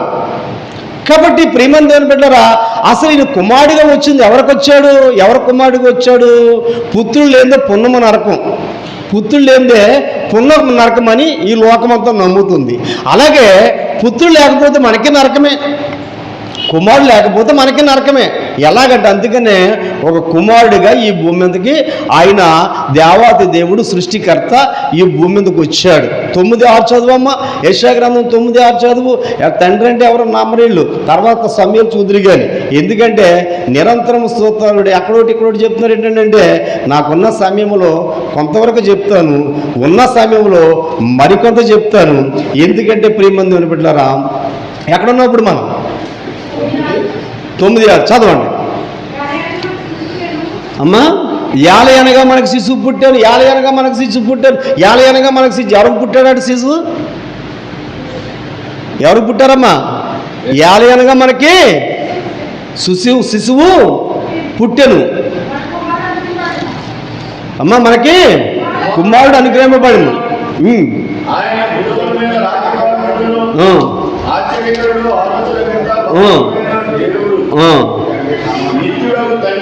చూడండి, యాలయనగా మనకు శిశువు పుట్టెను, ఉండండి, మనకు కుమారుడు అనుగ్రహించబడును, ఆయన భుజం మీద రాజ్యభారం ఉండును, ఆశ్చర్యకరుడు, ఆలోచనకర్త, బలవంతుడైన దేవుడు, నిత్యుడగు తండ్రి, నిత్యము మనతో ఉండేటువంటి తండ్రి అన్న మాట. ఇక్కడ ఈ శిశువు ఎవరు? ఇప్పుడు ఈ శిశువు ఎవరు? లూకాసు వార్త చూడండి ఒకసారి. ఈ శిశువు ఎవరో? ఆ శిశువు ఏంటండి అసలు వీళ్ళకి ఏ పాటి జ్ఞానం ఉందండి? జ్ఞానులకు ఉందండి జ్ఞానము. ఆ యొక్క వచ్చినటువంటి రాణి, సొలొమోను దగ్గరికి వచ్చినటువంటి రాణి డబ్బిచ్చి, బంగారం ఇచ్చి, వెండిచ్చి, వాళ్ళ సరుకులు ఆ టన్నులు ఇచ్చేసి, బంగారు బట్టలు వస్త్రాలు అవన్నీ ఇచ్చేసి ఏం పట్టుకుపోయిందంటే ఈ ధర్మశాస్త్రం పట్టిపోయింది. ధర్మశాస్త్రం పట్టిపోయిన తర్వాత అక్కడి నుంచి బయలుదేరి వచ్చారు జ్ఞానులు. వచ్చిన వాళ్ళు మరియమ్మ గారిని, యేసేపుని పూజించాలి రూల్ ప్రకారంగా. వీళ్ళు చదువుకున్న చదువుని బట్టి వీళ్ళు ఎవరు పూజిస్తాకు వచ్చారు? వీళ్ళు చూడండి, లూకాసు వార్తలో చూడు 2:11 ఏముందంటే, దావీదు పట్టణం ముందు నేడు మీ కొరకు రక్షకుడు పుట్టి ఉన్నాడు, ఇది ప్రభు అయిన క్రీస్తు, దాని మీకు ఇదే ఒక శిశువు పుట్టెను. అక్కడేం రాయబడి ఉంది? ఒక కుమారుడు పుట్టిన రాయలు. ఏలయనగా మనకి శిశువు పుట్టెను. ఆ శిశువు ఎక్కడ పుట్టాడంటే మరియమ్మ గర్భాన్ని పుట్టాడు. ఆ యెషయా గ్రంథం 7:14 అక్కడ ఎప్పటి నుంచో మొత్తం ఆదికాండం నుంచి వాడబడుతుంది మరియమ్మ గారు. స్త్రీకిని, స్త్రీ సంతానానికి, నీ సంతానానికి వైరం కలగజేస్తారు. కాలము పరిపూర్ణమైనప్పుడు యేసుక్రీస్తు ప్రభువు వారు స్త్రీ యందు పుట్టి అంటాడు గలతీలో. ఇప్పుడు ఆ యొక్క అక్కడేమో రక్తం కార్చాలని చెప్పేసి అంటాడు 9:6 ఆ రక్తం కార్చింది ఈయనని చెప్తాడు ఇక్కడ. కాబట్టి ప్రియమైన దేవుని బిడ్డలారా, ఇక్కడ ఏంటంట వచ్చి మీరు చూసేవారని వారితో చెప్పిన వెంటనే పరలోక సైన్య సమూహం ఆ దూతలతో కూడా నుండి సర్వోన్నతమైన స్థలంలో దేవునికి మహిమ, ఆయనకి ఇష్టలేని మనుషులకు భూమి మీద సమాధానం కలగనని దేవునికి స్తోత్రము చేయుచుండ్రి. ప్రియమైన దేవుని బిడ్డలారా, ఈ స్తోత్రాలు ఎవరికి వెళ్ళాలంటే యెహోవా దేవుడి, ఎవరి కాదు. యెహోవా దేవుడికి తప్ప ఇంకెవరికి కాదు, ఎవరికి చెల్లించడానికి వీల్లేదు. కాబట్టి యెహోవా దేవుడికి చెల్లించవలసినటువంటి స్తోత్రాలు యేసుప్రభు వారికి చెల్లిస్తే ఊరుకుంటారా? ఊరుకుంటాడు ఆయన? నా మహిమ నేను ఎవరికి ఇచ్చేవాడిని కాదన్నటువంటి దేవుడు ఊరుకుంటాడా? అలాగే ఇతరులకి ఆ చెట్లతోటి, ఇందాక ఇరిమియా గ్రంథంలో చదివాం కదా, చెట్లతోటి, పొట్టలతోటి, ఆటలతోటి, వీటితోటి దండాలు పెట్టుకున్న అందరూ చంపేశాడు. ఇలా చంపుకుంటూ పోతే ప్రజలు ఎవరు ఉండరని చెప్పేసి ఆయనే వచ్చేసాడు ఈ భూమి మీదకి. ఈ భూమి మీదకి వచ్చేసినటువంటి వాడేమో యేసుప్రభు వారు అక్కడే ఆయన ఆకాశంలో ఉన్నాడంట. ఆకాశం నుంచి ఒక స్వరం వచ్చేసిందంట, ఈయన నినేసాడండి. ఏంటి మాటలు? ఆకాశంలో అసలు ఆకాశం ఏంటి? ఆకాశం ఆయన మహిమను వివరించేది ఆకాశము. అది కూడా మీకు తెలియపరుస్తాను. ఇప్పుడు చూడండి 2 సమూయేలు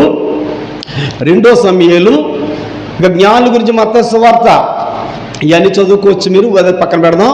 ఇప్పుడు చూడండి 2 సమూయేలు 22:27 ఏముంది? 2 సమూయేల్లో 47 చూద్దాం. 22:47 ఏముందంటే, యెహోవా జీవము గలవాడు, నా ఆశ్రయం దుర్గమైన వాడు, స్తోత్రార్హుడు, నా రక్షణాశ్రయ దుర్గమైన దేవుడు, మహోన్నతుడగునుగాక. అంటే స్తోత్రాలు ఎవరికి చెల్లించాలంటే యెహోవాకి. జీవము గల యెహోవా దేవుడు అంటున్నాడు ఇక్కడ, యెహోవాకి చెల్లించాలంటాడు. ఇప్పుడు ఆయన ఏమంటాడో చూడండి, కీర్తన కూడా చదివేద్దాం. చూడండి, కీర్తన కూడా చదువుదాం. 18 అధ్యాయము 46 వాక్యం కూడా చూద్దాం. చూడండి, అది కూడా చూసేసి స్తోత్రాలు ఇప్పుడు అక్కడికి వెళ్దాము. తర్వాత ఈ యొక్క మొదటివాడు కడపడివాడు చాలా చోట్ల రాస్తుంది, మొదటివాడు కడపడివాడు అని. ఈ మొదటివాడు కడపడివాడు చనిపోవాలి. మరణశాసనం రాసిన వాడు మరణిస్తేనే కానీ అది చల్లదు. మరణశాసనం సస్తావరని చెప్పినటువంటి దేవుడు ఈ భూమి మీదకి రావాలి, ఆయన ఉన్నతమైన స్థలాన్ని విడిచిపెట్టాలి, ఈ భూమి మీదకి రావాలి. మరణిస్తేనే కానీ పాపినైన నాకు పాప విమోచన లేదు. నువ్వు పుట్టుకతోటే పరిశుద్ధుడివి అంటే పుట్టుక యథార్థమేనండి, పుట్టుకతో మాత్రం పరిశుద్ధుడే. అయితే ఈయన పెద్ద ఎదిగిన తర్వాత కూడా ఏ తప్పు చేయలేదు, ఈ యొక్క విధి తంత్రాలు ఏం చేయలేదు. అప్పటి నుంచి కూడా ఈయన యథార్థంగా జీవిస్తూ పరిశుద్ధుడు నీతిమంతుడిగా జీవించుకుంటూ వచ్చాడు అన్నమాట ఈ సేవకుడు. కాబట్టి ప్రియమైన దేవుని బిడ్డలారా, 18:46 చదవండి ఒకసారి. కీర్తన గ్రంథము 18:46 ఒక మాట ఉంది.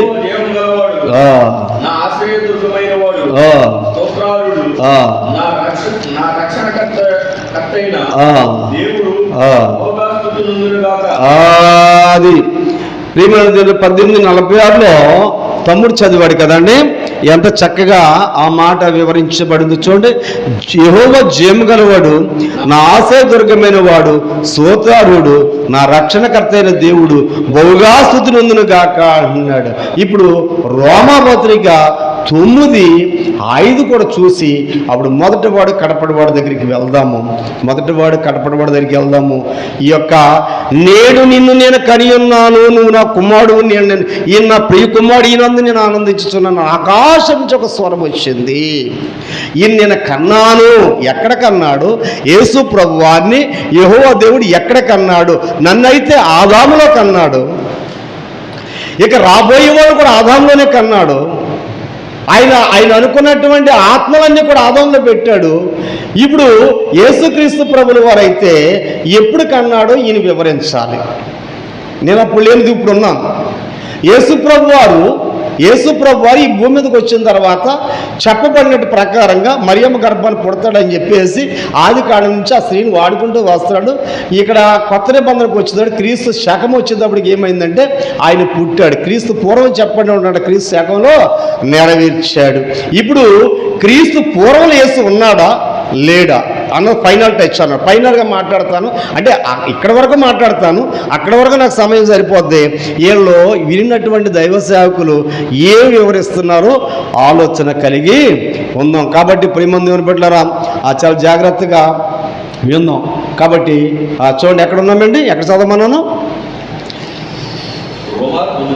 9:5 రోమ 9:5లో ఏముందంటే పితరులు వీరువారు శరీరమును బట్టి క్రీస్తు వీరిలో పుట్టెను. ఈ పుట్టినటువంటి వ్యక్తి ఎవరు? పుట్టినటువంటి వ్యక్తి ఎవరు అని అంటే ప్రియమంతుడు పితరులు వీరువారు శరీరం బట్టి క్రీస్తు వీరిలో పుట్టెను. ఈయన అక్కడికి అయిపోయింది. ఈయన సర్వాధికారైన దేవుడై ఉండి నిరంతరము స్తోత్రార్హుడై ఉన్నాడు. శరీరం బట్టి క్రీస్తు వీరిలో పుట్టాడట. ఈయన సర్వాధికారి దేవుడు నిరంతరం స్తోత్రార్హుడై ఉన్నాడట. ఇప్పుడు దాకా కూడా స్తోత్రాలు ఎవరంటే యెహోవా దేవుడు అని చెప్పుకున్నావు, నా మహిమను నేను ఎవరికి ఇచ్చేవాడిని కాదు అంటాడు దేవుడు. అయితే ఈయన నా ముందు ఎవరో లేరు, నా వెనక ఎవరో రారు కూడా అని చెప్పేసి చెప్పారు. నేనే రక్షకుడిని, నేనే యెహోవాను, నేను తప్ప వేరొక దేవుడు లేడని చెప్పాడు. మరి యేసు ఎక్కడి నుంచి వచ్చాడు? నిరంతర స్తోత్రాలుడు ఎలాగయ్యాడు? ఆయన సర్వాధికారి దేవుడు ఎలాగయ్యాడు? ఇంకొక దేవుడు లేడన్నప్పుడు ఈ దేవుడు ఎక్కడి నుంచి వచ్చాడు అంటే ఆయనే ఈయన అంటే యెహోవా దేవుడే యేసుక్రీస్తు. నేను మొదటివాడును కడపటివాడును అంటాడు. ఇప్పుడు రండి, ఇప్పుడు ఈయన మనశాసనం రాసిన వాడు మరణిస్తేనే కానీ అది చల్లదు అని చెప్పి అంటారు. కాబట్టి ఈ మనశాసనం రాసినటువంటి వాడు ఏం చేయాలంటే మరణించాలట. ఆ మనశాసనం రాసినటువంటి వాడు దేవుడు కనుక, యెహోవా దేవుడే కనుక, ఆ యెహోవా దేవుడే చనిపోవాలి కనుక ఈ మొదటివాడు కడపటివాడు చనిపోవాలి కనుక చూడండి, ప్రకటన గ్రంథంలోకి ఒక మాట చూపిస్తాను. రండి, ప్రకటన గ్రంథంలో ఒక మాట చూపిస్తాను. ప్రియమందు వినిపెట్టారా, గొప్ప సాక్ష్యాలు ఉన్నాయి. అవి కూడా చూపిస్తాను, అవి కూడా చెప్తాను. చూడండి, ప్రకటన గ్రంథంలో 1:18 చదివమ్మా. అంటే అన్నీ చదవట్లేదు, ప్రకటన గ్రంథంలో కొన్ని ఉంచుకున్నానులేండి. ప్రకటన గ్రంథంలో కొన్ని ఉంచుకున్నాను, ఇది ఒకటే ఇస్తున్నాను అన్నమాట. మొదటివాడు కడపటివాడు చూడండి 1:18 నాన్న.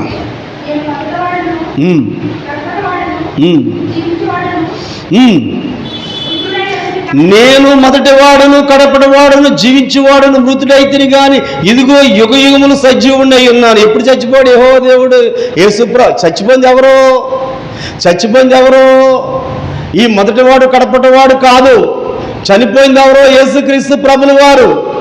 యేసుక్రీస్తు ప్రభుల వారు చనిపోతే అక్కడ చెప్పబడినటువంటి మొదటివాడు కడపటివాడు ఇక్కడ మృతుడైతిని కానీ అంటాడంటే యెహోవా దేవుడే చనిపోయినట్లుగా ఇక్కడ మొదటివాడు కడపటివారు ఎవరంటే యెహోవా దేవుడని ఇక్కడ కనపడుతుంది, సూచిస్తుంది.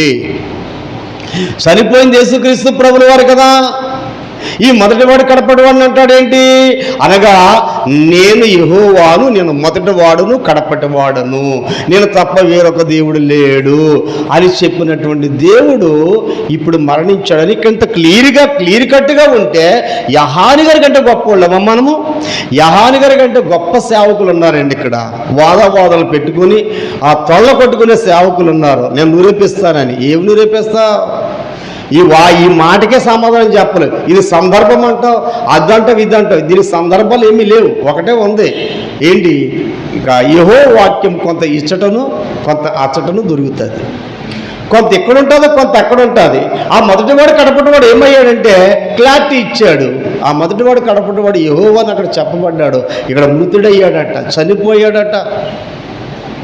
మరి నీకు ఇంతకంటే క్లారిటీ ఏముంది? ఏం చనిపోయాడని చెప్పినప్పుడు నీకు ఇంతకంటే క్లారిటీ ఏముంది? ప్రియమనుడు దేవుని బిడ్డలారా, చాలా జాగ్రత్తగా ఆలోచన చేయండి. బోధించేవాళ్ళు వాళ్ళ బోధ బైబిల్కి అనుగుణంగా ఉందా లేదా? ఈ హాస్యవార్తలో నా తండ్రి నా తండ్రి నా తండ్రి అని చెప్పుకుంటూ వచ్చాడు. చివరికి తండ్రి ఏడని చూపించమంటే మీ తండ్రిని కాదా అంటున్నాడు. ఎంతకాలం నన్ను చూడలేదా, నన్ను ఎరగవా అన్నాడు. అంతే. ఇంక పిలుపు మాట్లాడలేదు. మరి అదే కదా మేము చెప్పుకునేదని, నువ్వే మా తండ్రి అని కదా. సృష్టికర్త అంటే ఎవరు ఒప్పుకోరండి. చూడండి, 12:9 ఒక మాట ఉంది. 12:9 ఒక మాట ఉంది. హెబ్రీ పత్రిక 12:9 ఒక మాట చదువుదాం. 12:9 ఒక మాట, హెబ్రీ పత్రికలో మనకు ఒక మాట ఉంటుంది. 12:9 ఏముందంటే, మరియు శరీర సంబంధులై మనకు శిక్షకులై ఉండిరి, వారు యందు భయభక్తులు కలిగి ఉంటిమి. అట్లయితే ఆత్మలకు తండ్రి అయిన వానికి మరి ఎక్కువగా లోబడి బ్రతకవలెను కదా. అంటే ఆత్మలకు ఒక తండ్రి ఉన్నాడు, ఆత్మలకు ఒక తండ్రి ఉన్నాడు. ఎవరా తండ్రి? ఈ ఆత్మలకు చేర్చుకునే తండ్రి ఒక ఆయన ఉన్నాడు. ఆయన యేసుప్రభు అని చెప్దామా, యెహోవా దేవుడు అని చెప్దామా? ఎవరని చెప్తాము? దీనికి క్లారిటీ ఇవ్వాలి కదా, వివరణ ఇవ్వాలి కదా. ఆత్మను చేర్చుకుని నా ఆత్మను చేర్చుకోవాలన్నా, నీ ఆత్మను చేర్చుకోవాలన్నా, ఈ తప్పుడు బోధ చేసే బోధకుడు ఆ బోధకుడు ఆత్మను చేర్చుకోవాలన్నా, ఎవరు ఆత్మను చేర్చుకోవాలన్నా యెహోవా దేవుడు రాడు. ఎక్కడున్నాడు? యెహోవా దేవుడు భూమి మీద కదా ఉంటా. ఇక్కడ మరణించాడు. ఇప్పుడు ఇక్కడ ఏమన్నా ఆత్మలకు తండ్రి అయిన వారికి మరి ఎక్కువగా భయపడి, ఈ ఆత్మలకు తండ్రి ఎవరు? ఇప్పుడు మన ఆత్మలు ఎవరికి అప్పగించుకోవాలి? జ్ఞానము లేనటువంటి అవివేక జనమా అని అంటాడు. అయితే నేను నాకంటే పైన ఉన్నటువంటి నాయకుల్ని, నాకున్న పైన ఉన్నటువంటి దైవ సేవకుల్ని, ఎందుకంటే వాళ్ళు సంఘాలు కట్టుకున్నారు, కోట్లు సంపాదించుకున్నారు, మంచిదే. ఆ కోట్లు ఏం చేసుకుంటారు?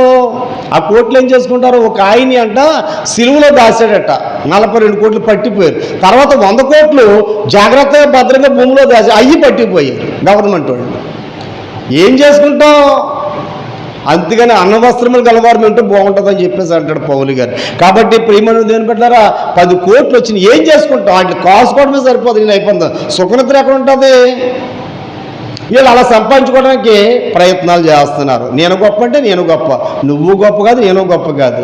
మన సృష్టించినటువంటి సృష్టికర్త గొప్పవాడు. ఇక్కడ మీ ఆత్మలను చూడండి, తండ్రి అయిన వారికి మరి ఎక్కువగా లోబడి బ్రతకవల్ల. ఆత్మలకు తండ్రి అయిన వారికి ఎక్కువగా లోబడి. ఇప్పుడు ఆత్మలకు తండ్రి ఎవరు?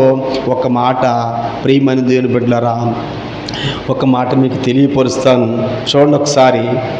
ఆత్మలకు తండ్రి అపోస్తుల కార్యాలు 7వ అధ్యాయానికి రండి ఒకసారి. అపోస్తుల కార్యాలు 7వ అధ్యాయానికి ఆత్మలకు తండ్రి ఎవరో చెప్తున్నాను. చూడండి, మొదటివాడు కడపటివాడు ఏమైపోవడం చెప్పాను. ప్రియమైన దేవుని బిడ్డలారా, ఆయన సర్వాధికారి అయినటువంటి దేవుడు. కాబట్టి ఈ దేవుడు పట్టుకుని అన్నయ్య అంటాడు ఒకళ్ళు, తమ్ముడు అంటాడు ఒకళ్ళు. ఏంటి బోధలేంటి, ఎక్కడ నేర్చుకున్నారు? ఎవరో చెప్తే ఇప్పుడు పౌలు గారు గమనేలు పాదం దగ్గర నేర్చుకున్నాడు, అంటే ధర్మశాస్త్రం నేర్చుకున్నాడు, కానీ యేసు ప్రభు వారి గురించి తెలుసుకున్నాడు. మా పితృల దేవుడని ఇప్పుడు ఒప్పుకుంటాడు. అది కూడా మీకు చూపిస్తాను. ఇప్పుడు ఇది చదువుదాం. ఎక్కడ చెప్పానమ్మా? ఏమని చెప్పాను? జాగ్రత్తగా నాకు అందించాలి సుమా. మీరు ఒకవేళ అనాలోచనగా ఉన్నా, నేను అనాలోచనగా ఉన్నాను సుమా. అపోస్తుల కార్యాలు 7వ అధ్యాయంలో ఒక మాట రాయబడి ఉంది. ఏం రాయబడి ఉంది?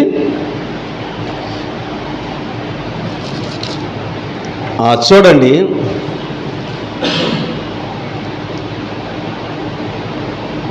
55 చదువుతున్నాను. 54లో వారి మాటలు విని కోపంతో మండిపడి అతను చూచి పండ్లు కొరుక్కుంది. అయితే అతడు పరిశుద్ధాత్మతో నిండుకున్నవాడై ఆకాశం వైపు తేరు చూసి దేవుని మహిమను యేసు దేవుని కుడిపార్శ్వము నిలిచిండుటయు చూచి. ఇప్పుడు యేసు దేవుడు కుడిపార్శ్వము నిలిచిండు చూసి ఇప్పుడు దేవుడికి అప్పగించుకోవాలా, యేసుకి అప్పగించుకోవాలా? ఎవరు సృష్టికర్త? ఇప్పుడు ఆత్మలకు తండ్రి ఎవరు? శపన అమ్మాయికుడా? శపన కంటే గొప్పవాళ్ళు ఇల్లు, శపన కంటే గొప్పవాడు సేవకుడు, శపన పిలుపుల కంటే గొప్పవాళ్ళు ఇల్లు. అంత గొప్పవాళ్ళు అయిపోయారులే. ఇక దానికి మనం ఏం చేస్తామండి? దీనికి మనం ఏం చేసేది ఏమి ఉండదు. చూడండి, ఇక్కడ సౌలు అనే ఒక యవనుడు పాదముల యొద్ద తమ వస్త్రము పెట్టి ప్రభువును గురించి మొరపెట్టుచు, యేసు ప్రభువా నా ఆత్మను చేర్చుకొనమని శపన పలుచుండగా వారు అతన్ని రాళ్లతో కొట్టిరి. అతని మోకాళ్ళ నుండి ప్రభువా వారి మీద పాపం మోపమని గొప్ప శబ్దం పలికి ఈ మాట పలికి నిద్రించాను. ఇప్పుడు ప్రభువా నా ఆత్మను, ఆత్మలకు తండ్రి అయినటువంటి మరి ఎక్కువగా భయపడాలి కదా అని అక్కడ ఉంటే, ఎబ్రీ పత్రిక 12:9లో ఉంటే ఇక్కడేమో స్తెఫను ఎవరికి అప్పగించుకున్నాడు? దేవుని మహిమను. ఇక్కడ ఏమంటారు చూడండి, దేవుని మహిమను ఆకాశం తలపడిన మనిషి కుమారుడు దేవుని కుడిపార్శ్వము నిలిచినట్టు చూచును. అప్పుడు పెద్ద కేక వేసి చెవులు మూసుకొని ఏకంగా అతను పడి పట్టం మీద పదం వెళ్ళగొట్టి రాళ్ళు రువ్వి చంపిరి. ప్రియమంది వినపడ యేసు దేవుని కుడిపార్శ్వము నిలిచిండుట. చూడండి, ఆకాశం వైపు తెరచు దేవుని మహిమను. ఈయన మహిమా స్వరూపి, దేవుడు మహిమా స్వరూపి. ఈ మహిమా స్వరూపుడైనటువంటి దేవుడు తన మహిమనంతా విడిచిపెట్టి భూమి మీదకు నరావతారిగా వస్తే ఈ మహిమకి ఏం పెట్టారంటే తండ్రి అని పేరు పెట్టారు. ఆయనే కదా, ఆయనదే కదా మహిమంతా. కాబట్టి ప్రియమంది వినపడి ఇప్పుడు ఆత్మకు తండ్రి ఎవరో తేలిపోయింది. ఈ రెండు మాటల బట్టి ఆ యొక్క అక్కడ ఆత్మలకు తండ్రి మరి ఎక్కువగా భయపడదు. ఆత్మ తండ్రి ఎవరంటే ఇక్కడ స్పష్టంగా చెప్తున్నాడు, ప్రభువా నా ఆత్మ చేర్చుకుని. యేసు ప్రభువా, యేసు ప్రభువా. ఆత్మలకు తండ్రి యేసు ప్రభు అయితే దీనికి సందర్భం ఏం చెప్తారో నాయన నువ్వా? సందర్భం ఏం చెప్తా? ఏమి చెప్పలేవు. ఇప్పుడు ఆకాశము చూడండి, ఈయన ప్రియకుమారుడు ఈయన యందు నేను ఆనందించుచున్నానని చెప్పేసి ఈయన కనేసాడు. ఎక్కడ కన్నాడు, ఎప్పుడు కన్నాడు వివరించాలి. ఈ మాట చెప్పినటువంటి సేవకుడు నీ తరం కాదు, అది నీ వల్ల కాదు. ఎందుకంటే ఆయన కంఠమేంటి? ఇప్పుడు నన్ను అయితే ఆదాములో కన్నాడు, ఇప్పుడు నేను భూమి మీదకి వచ్చాను, నా తల్లిదండ్రులకి నేను శరీరధారిగా పుట్టాను, ఎంతవరకు ఆత్మగా ఉన్నాను. ఆత్మగా ప్రభు ఎప్పుడు ఉన్నాడు, ఎప్పుడు కన్నాడు అని చెప్పేసి అంటే ఇప్పుడు వచ్చాడైనా ఈ భూమి మీదకి మరియమ్మ గర్భాన్న క్రీస్తు శకము. క్రీస్తు పూర్వం క్రీస్తు శకంలో వచ్చాడు. క్రీస్తు శకంలో వచ్చినటువంటి యేసుక్రీస్తు ప్రభుల వారు క్రీస్తు శకంలో వచ్చారు. మరియమ్మ గర్భాన్ని ఆయన తన ప్రజలను ఆయనే రక్షించని చెప్పేసి ఒక మాట అన్నాం. ఇప్పుడు ఆ యొక్క క్రీస్తు పూర్వం యేసు ప్రభు వారు లేరా? పుట్టింది ఇప్పుడైతే కన్నదెవరో మరియమ్మ గారికి అన్నారు. మరియమ్మ గారి గర్భం పుడతాడని చెప్పాడు. మరి యెహోవా దేవుడు ఎప్పుడు కన్నాడు? ఈయన భూమి మీదకి వచ్చింది ఎప్పుడు? క్రీస్తు శాఖలో వచ్చాడు. క్రీస్తు పూర్వంలో ఉన్న ఆయన ఉన్నాడన్న సంగతి, ఆ యెహోవా దేవుడు యేసుప్రభువు అన్న సంగతి తెలుసుకుంటే ఇక్కడ ఒక మాట ఉంది. 82వ సంకీర్తనలో చూడండి, 82వ సంకీర్తనలో ఒక మాట ఉంటుంది. ఆ మాట కూడా మీకు చూపిస్తాను. మిమ్మల్ని సమయానికే విడిచిపెట్టేస్తాను, మిమ్మల్ని ఇబ్బంది పెట్టను.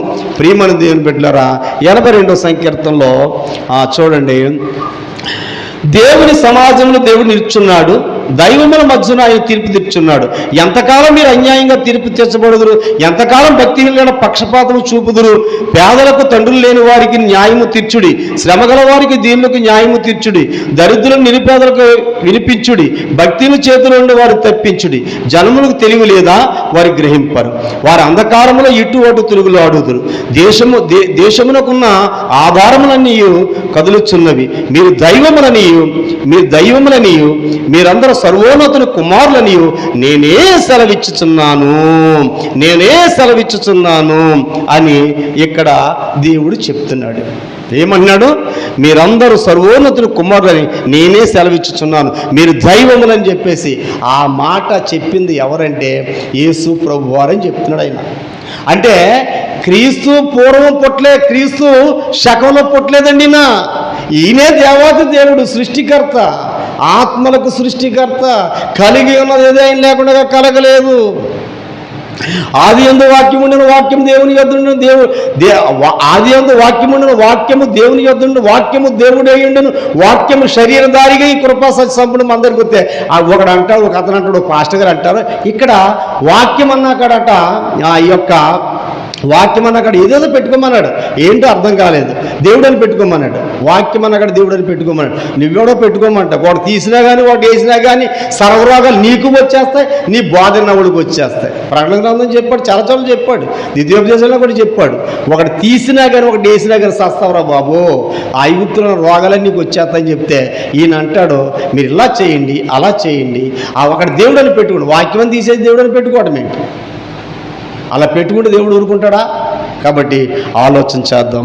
ప్రియమంది బిడ్డలారా, ఇక్కడ ఈ మాట చూడండి, యోహాను సువార్త 10:34 రాయబడ్డది. 10:34 ఒక మాట మనకు కనపడుతుంది. అది కూడా మనము 10:34 ఒక మాట మనం చూద్దాం. ఆ మాట అన్నదే యేసుక్రీస్తు ప్రభుల వారు. ఆయన పుట్టింది ఎప్పుడు?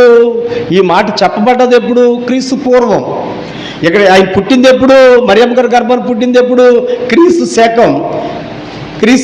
ఇప్పుడు ఆ మాట నేనేనన్నా అంటున్నాడు, మీరందరూ కూడా దైవములని అని అన్నాను అంటున్నాడు. నేను చూడండి 10:34 చూడండి ఏమంటున్నాడంటే, అందుకు వారు నీవు కేవలం పాపిపై పుట్టినవాడు, నువ్వు మాకు బోధింప వచ్చిదివా అని ఆయనతో చెప్పి వాడిని వెలివేసిరి.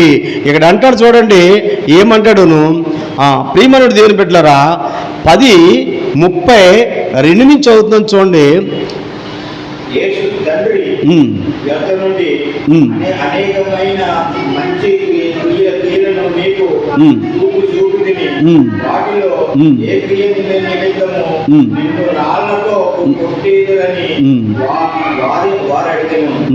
అందుకు నీవు మనుషులపై ఉండి దేవుడని చెప్పుకొనుచున్నావు కనుక దేవదోషణ చేసినందుకే రాళ్లతో కొట్టుదును, మంచి క్రియ చేసినందుకు కాదని ఆయనతో చెప్పేది. అందుకు యేసు అందుకు 34 అందుకు యేసు మీరు దైవములని నేనంటినని మీ ధర్మశాస్త్రంలో వ్రాయబడలేదా? లేఖనం నిజం కానేరదు కదా. దేవుని వాక్యం ఎవరికి వచ్చునో వారే దైవములు చెప్పినట్లా నేను దేవుని కుమారుని చెప్పినందుకు ఈ లోకములోనికి పంపిన వానితో నీవు దేవదోషణ చేయుచున్నావని చెప్పుదురా అని చెప్తున్నాడు. అంటే మీరు దైవములని నేనంటినని మీ ధర్మశాస్త్రంలో వ్రాయబడలేదా? అక్కడ అన్నది ఎవరో? దేవుడు. సర్వోన్నత మీరు అందరూ దేవుని కుమారులు అన్నాడు. ఇక్కడేమంటున్నాడు ఈయన? మీరందరూ దైవములని నేను అంటినని మీ ధర్మశాస్త్రం రాయబడలేదా? అప్పుడైతే అందరూ కుమారులు, ఇప్పుడైతే వాక్యం ఎవరికి వచ్చినా వారే కుమారులు అంటున్నాడు ఇక్కడ. కాబట్టి ప్రియమంది వినపడ్డారా, ఇక్కడ క్రీస్తు శకములో పుట్టినటువంటి వాడైతే క్రీస్తు పూర్వంలో నేను చెప్పానని ఎందుకు చెప్తాడు? కాబట్టి ఎలా చెప్తాడు? కాబట్టి ప్రియమంది వినపడ్డారా, ఈయన ఇప్పుడు అంటారు నిన్ను కని ఉన్నాను అని ఆకాశం నుంచి ఒక శబ్దాలు వచ్చేసినాయి, వినేశామని చెప్పేసి చెప్తున్నారు. ప్రియమంది వినపడ్డారా, ఇక్కడ చెప్పబడినటువంటి మాట చూడండి, మీరు దైవములని నేను అన్నాను, అది మీ ధర్మశాస్త్రం రాయబడ్డది. కీర్తన గ్రంథం 82:6 ఆ మాట చెప్పబడ్డది. ధర్మశాస్త్రం అనగా అక్కడ మోషే రాసినటువంటిది అంతా కూడా ధర్మశాస్త్రం అని చెప్పబడ్డది. కాబట్టి ప్రియమంది వినపడ్డారా, ఆయన చెప్పాడు. ఇక్కడ ఇప్పుడు ఫైనల్గా మనము ఫైనల్కి వద్దాం, మనకు సమయం అవుతుంది కనుక చూడండి. ఎబ్రీ పత్రిక 1:5 కీర్తన గ్రంథం మీద చదువుకున్నాం కదా. కీర్తన గ్రంథము 2:7 ఏముందంటే 2:7 ఏముందంటే చూడండి, కీర్తన ఒకట ఎబ్రి పత్రిక రండి, 1:5 చూద్దాం. ఎబ్రి పత్రిక 1:5లో రాయబడిన మాట చూద్దాం. చూడండి 1:5లో ఏముందంటే, ఏలయనగా నీవు నా కుమారుడు, నేను నేడు నిన్ను కని ఉన్నాను అనియు, ఇదిగాక నేను ఆయనకు తండ్రినై ఉండును, ఆయన కుమారుడై ఉండును అనియు ఆ దూతలో ఎవరితోనైనా ఎప్పుడైనా చెప్పినా. ఇక్కడ నీవు నా కుమారుడువు, నేడు నిన్ను కని ఉన్నానని ఇక్కడట 2వ కీర్తనలో కూడా 2వ కీర్తన 7వ వాక్యంలో కూడా ఇదే రాయబడి ఉంది. ఇప్పుడు ప్రియమైన దేవుని బిడ్డలారా, ఎవరు కన్నారో, దేవుడు ఎక్కడ కన్నాడు, ఎప్పుడు కన్నాడో దీనికి వివరణ ఇవ్వలేరు. ఎందుకంటే యేసుక్రీస్తు ప్రభులు వారి కింద ఉన్నారు, ఈయన పైన ఉన్నాడు. పైనుంచి ఒక శబ్దం వచ్చింది కాబట్టి ఆ పైనుంచి వచ్చినటువంటి శబ్దం గురించి వీళ్ళు మాట్లాడుతున్నారు. 3వ అధ్యాయం మత్తయి సువార్త 3వ అధ్యాయంలో 3:17లో ఒక మాట మనకు కనపడుతుంది. 3:17 ఏముందంటే, 3వ అధ్యాయం 17వ వాక్యంలో, మరి ఇదిగో ఈయన నా ప్రియకుమారుడు, ఈయన యందు నేను ఆనందించుచున్నాను ఒక శబ్దం ఆకాశం నుండి వచ్చెను అని చూపిస్తూ ఉంటాడు. అంటే ఆకాశంలో ఒక మనిషి ఉన్నాడు, భూమి కిందేమో ఈయనున్నాడు. అంటే ఈ బాప్తిజం తీసుకున్న తర్వాత ప్రియమైన దేవుని బిడ్డలారా అంటాడు, ఈయన నా ప్రియకుమారుడు, అంటే నేను ఈయన కన్నాను, ఈయన యందు ఆనందించుచున్నానని ఒక శబ్దం ఆకాశం నుండి దిగి వచ్చింది. కాబట్టి ప్రియమంది, ఆకాశంలో ఒక మాట ఉందంట, ఆ ఆకాశం నుంచి ఒక శబ్దం వచ్చిందంట, ఈయన నా కుమారుడని, నేను కన్నానని, ఇవన్నీ కూడా చెప్పుకుంటూ వస్తాడు. అదే ఆ యొక్క 17:5లో కూడా ఏమంటాడంటే, 17:5లో కూడా ఒక మాట అంటాడు. మత్తయి సువార్త 17:5లో కూడా ఏమంటాడు, ఆ మాట కూడా మీకు చదివి నేను ఒక క్లారిటీ మీకు ఇస్తాను. 17:5లో అతడు ఇంకనూ మాట్లాడుచుండగా, ఇదిగో ప్రకాశమానమైన ఒక మేఘము వారిని కమ్మెను, ఇదిగో ఈయన నా ప్రియకుమారుడు, ఈయనందు నేను ఆనందించుతున్నానని ఈయన మాట వినడానికి ఒక శబ్దము ఆకాశ మేఘము నుండి పుట్టాను. ఎక్కడి నుంచి పుట్టిందట? ఆకాశ మేఘము నుంచి పుట్టింది. ఆకాశం నా సింహాసనం, భూమి నా పాదపీఠం అని సెలవిచ్చాడు. అయితే ప్రియమనుడు దేవుని బిడ్డలారా, ఆకాశం ఆయన కూర్చున్న స్థలములో ఆయన మహిమంతా అక్కడ విడిచిపెట్టి వచ్చాడు కదా, ఆయన మహిమంతా అక్కడ విడిచిపెట్టి ఈ భూమి మీదకి వచ్చాడు కదా. అప్పుడు చూడండి, ఇక్కడ 17:5లో ఏముందంటే, ఆ మేఘంలో నుంచి ఒక మాట వచ్చిందట. అసలు మేఘంలోనే ఆయన మాటలు ఉన్నాయి, మేఘంలోనే ఆయన మహిమంతా ఉంది. ఆకాశం నా సింహాసనం, భూమి నా పాదపీఠం. ఆకాశంలో ఆయన సింహాసనం ఉంది కనుక ఆయన మాటలకు ఉండవా? ఎంత అమాయక, ఎంత తెలివితేటగా మాట్లాడుతున్నారో చూడండి. ఇది ఆకాశం నుంచి ఒక శబ్దం వచ్చిందంటే, ఆకాశం నుండి ఒక ఆయన మాట్లాడుతున్నాడు, ఈయన కింద ఉన్నాడు, పైనుంచి ఆ మాట ఎలాగొచ్చిందని చెప్పేసి సువార్త ప్రకటన. అసలు మేఘంలో ఏముంది? అసలు మేఘంలో ఏముందో ప్రియమంది దేవుని బిడ్డలారా, అసలు ఆయన మాటలు ఎక్కడ ఉంచాడు? ఆకాశం నుంచి ఒక శబ్దం వచ్చిందంట. ఆకాశంలో ఏముంది అసలు ప్రియమంది దేవుని బిడ్డలారా? చూడండి, 119వ సంకీర్తన 89వ వాక్యాన్ని మనం చూడగలిగితే అక్కడ ఒక మాట, చక్కని మాట ఉంది. ఆయన మాటలు ఎక్కడ ఉన్నాయి? ఆయన మాటలు అక్కడ ఉంటే వీళ్ళు ఏం చేశారంటే, పైన ఒక ఆయన ఉన్నాడంట, ఆయన మాట్లాడుతున్నాడంట. ఈయనకి ఆ మాటలు ప్రజలందరూ విన్నారట. చూడండి, ఆయన మాటలు మేఘములో పెట్టినటువంటి దేవుడైన, మేఘములో ఉంచినటువంటి దేవుడు. 119వ సంకీర్తన 89లో ఒక మాట మనకు కనపడుతుంది. యెహోవా నీ వాక్యము ఆకాశమందు నిత్యము నిలకడగా ఉన్నది. యెహోవా నీ వాక్యము ఆకాశమందు నిలకడగా ఉంది. దేవుని వాక్యం ఎక్కడ ఉందంటే ఆకాశంలో నిలకడగా ఉందట. అక్కడి నుంచి వచ్చిందట ఒక మాట, ఈయన నా ప్రియకుమారుడు, ఈయన యందు నేను ఆనందిస్తున్నాను ఎదుడికి. మా నోడికి అదిగో పైన ఒక ఆయన ఉన్నాడు, కింద ఒక ఆయన ఉన్నాడు. తెలుసుకోవాలి కదా ఆకాశంలో ఏమున్నాయి. ఆకాశం నా సింహాసనం, భూమి నా పాదపీఠం అని చెప్పినప్పుడు ఆకాశంలో ఆయన మహిమంతా ఉంచినప్పుడు అక్కడ ఏముంచాడంట? ఆయన మాటలు ఉంచాడు అక్కడ. యెహోవా నీ వాక్యము ఆకాశమందు నిత్యము నిలకడగా ఉంది. ఆకాశం నుంచి వచ్చిన ప్రతి మాట కూడా, ఆకాశం నుంచి వచ్చిన ప్రతి మాట కూడా ఆయన వాక్కులు అక్కడ పెట్టాడు, నిలకడగా ఉన్నాయి. ఎప్పుడు కావాలంటే అప్పుడు రిలీజ్ అవుతూ ఉంటాయి. ఆకాశం వైపు తేరు చూశాడు. తేరు చూసి మాయా లేదు, మంత్రం లేదు, యంత్రం లేదు, తంత్రం లేదు. ఆకాశం వైపు తేరు చూసి ప్రార్థన చేశాడు. 5,000 మందికి, స్త్రీలు, పురుషులు, పిల్లలు చాలామంది, 5,000 మంది అని రాసింది. ఇంకా చాలామంది తిని తృప్తి పొందిన. ఎక్కడి నుంచి వచ్చినాయి? ఆకాశంలో ఆయన వాక్యం, ఆయన మాటలు ఇచ్చాడు కనుక ఆకాశం వైపు తేరి చూస్తే ఆ రొట్లు, చేపలు, 2 చేపలు, అద్భుతం, మహత్కార్యాలు అన్నీ కూడా అక్కడ పెట్టి ఉంచాడు. ఆయన అద్భుతాలు ఉన్నాయి, మహత్కార్యాలు ఉన్నాయి. ఆయన మాటలు అంటే ఆయన వాక్ అక్కడ ఉంది. ఆ వాక్ ఇక్కడ కిందకు వచ్చేటప్పటికి ఎవరో ఉన్నారని భ్రమపడుతున్నటువంటి సేవకుడు. కాబట్టి ప్రియమంది అని బిడ్డలారా, ఆలోచన చేయండి. మొదటివాడు, కడపటివాడు. ఇక్కడ మీరు దైవములని అంటినని, ఇవన్నీ కూడా దేవుని వాక్యము ఎంతో చక్కగా వివరించాడు.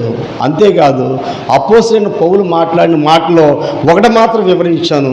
ప్రభు చిత్తమైతే ఇక రాబోయే దినాల్లో అనేకమైనటువంటి వివరించడానికి నేను వివరిస్తూ ఉంటాను, మీరు వింటూ ఉండండి. అలాగే ఇక్కడ ప్రియమంది దేవుని బిడ్డలారా, ఒక మాట నేను చెప్పేసి ముగిస్తాను. అపోస్తలుడైన పౌలు మాట్లాడిన మాటల్లో 2వ మాట ఒకటేంటంటే ఆయన నిరంతరం స్తోత్రుడై ఉన్నాడు, ఆయన సర్వాధికారి అయిన దేవుడు. 2వ మాట అంటాడు తీతు పత్రికలో, చూడండి, తీతు పత్రిక 2వ అధ్యాయము 13వ వాక్యం. తీయండమ్మా, మీ బైబిల్ తీయండి.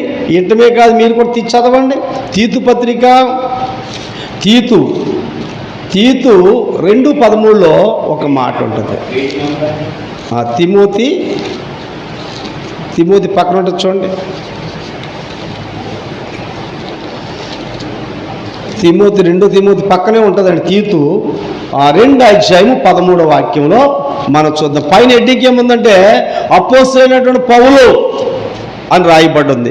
ఈ తీతుకి పత్రిక రాస్తూ ఆ 13వ వాక్యం అంటాడు, చూడండి, అనగా మహాదేవుడును మన రక్షకుడునైన యేసుక్రీస్తు మహిమ యొక్క ప్రత్యక్షత కొరకు ఎదురు చూసి ఈ లోకములో స్వస్థబుద్ధితోను, నీతితోను, భక్తితోను బ్రతుకుచుండవలని మనకు బోధించుచున్నది.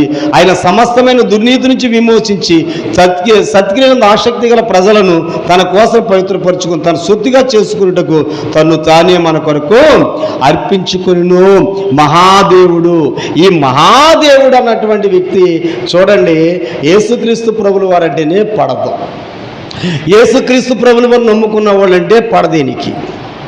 వాళ్ళు చంపేయాలి, పూర్తి చేయాలి, చంపేసేయాలి, పొడిసేయాలి, పూర్తి చేయాలి. ఇదే ఆలోచన కలిగినటువంటి వాడు సౌలుగా ఉన్నప్పుడు ఈ వ్యక్తి మాట్లాడుతున్నాడు ఏమనంటే ఆయన సర్వాధికారి అనే దేవుడి నంతర స్తోత్రార్హుడు అన్నాడు. ఇక్కడ ఈయనేమంటాడు, తీతులు ఏమంటాడంటే మహాదేవుడు, నా ముందు ఏ దేవుడు లేడు, నా వెనక ఏ దేవుడు రాడు అని చెప్పాడు. మరి ఈయన ఎలా మహాదేవుడు అవుతాడు అంటే ఆ మహాదేవుడు అని ఎవరికి పెట్టబడ్డదంటే ప్రియమనుడు దేవుని బిడ్డలారా, ద్వితీయోపదేశ కాండములో ఒక మాట మనకి కనపడుతుంది. ఆ మాట చూపించేసి నేను ముగింపులోకి వచ్చేస్తాను. ద్వితీయోపదేశ కాండము 7వ అధ్యాయము 21వ వాక్యాన్ని, అంటే 10వ అధ్యాయము 17వ వాక్యాన్ని చదువుతాను, ఆ తర్వాత చదువుతాను. చూడండి, యాలయనగా నీ దేవుడైన యెహోవా పరమదేవుడును పరమప్రభునై ఉన్నాడు. ఆయన మహాదేవుడు, పరాక్రమవంతుడు, భయంకరుడైన దేవుడు. ఆయన నరుల ముఖమును లక్ష్యపెట్టువాడు, లంచం పుచ్చుకొనని వాడు, నరుల ముఖమును లక్ష్యపెట్టని వాడు, లంచం పుచ్చుకుని వాడు అని రాయబడింది. ఆయన ఎవరట? మహాదేవుడట. ఎవరు? యెహోవా దేవుడు. చూడండి, యాలైన కానీ దేవుడని యెహోవా పరమదేవుడును పరమప్రభునై ఉన్నాడు. ఆయనే మహాదేవుడు. ఆ మహాదేవుడని యేసు ప్రభు వారిని వర్ణిస్తున్నాడు. ఆయన మహాదేవుడు అంటే యెహోవా దేవుడు యేసుక్రీస్తు ప్రభువు వారికి భూమి మీదకి వచ్చాడని దానికి ఆయన చెప్తూ వస్తున్నాడు. మహాదేవుడని ఈయనకే పెట్టబడ్డది. ఈయన మహిమను వేరే వాళ్ళకి ఇచ్చేవాడు, కొంత అచ్చడను కొంత ఇచ్చడను యెహోవా వాక్యం దొరుకుతుంది. దేవుడు అక్కడే. నరులకును దేవునికి మధ్యవర్తి ఒక్కడే. ఆయన క్రీస్తు యేసు నరుడు. నరుని రక్తం సిందించమని రక్తం నరుని ద్వారా సిందించబడును. నరవతారుడిగా రావాలి, వచ్చాడు, భూమి మీద చిందించాడు. కాబట్టి ప్రియమంది, అందుకని మన పాప విమోచన దొరికింది. ఈ దేవుని పట్టుకుని ఈయన్ని విభజించి ఈయనొకడు ఆయనొకడని అర్థం కాక చెప్తున్నటువంటి దైవ సేవకులు ఆ మాటలు విని మా సేవకుడే గొప్పోడు, మా సేవకుడే గొప్పోడు, మా సేవకుడే గొప్పోడని ఎర్రవీగిపోతున్నారు ప్రజలు. కాబట్టి ప్రియమంది బిడ్డలారా, ఇక్కడ చూడండి 7వ అధ్యాయంలో 7:21 కూడా ఆ మాట మనం చూద్దాం. 7:21 కూడా ఏం రాయబడి ఉందంటే చూడండి, 7:21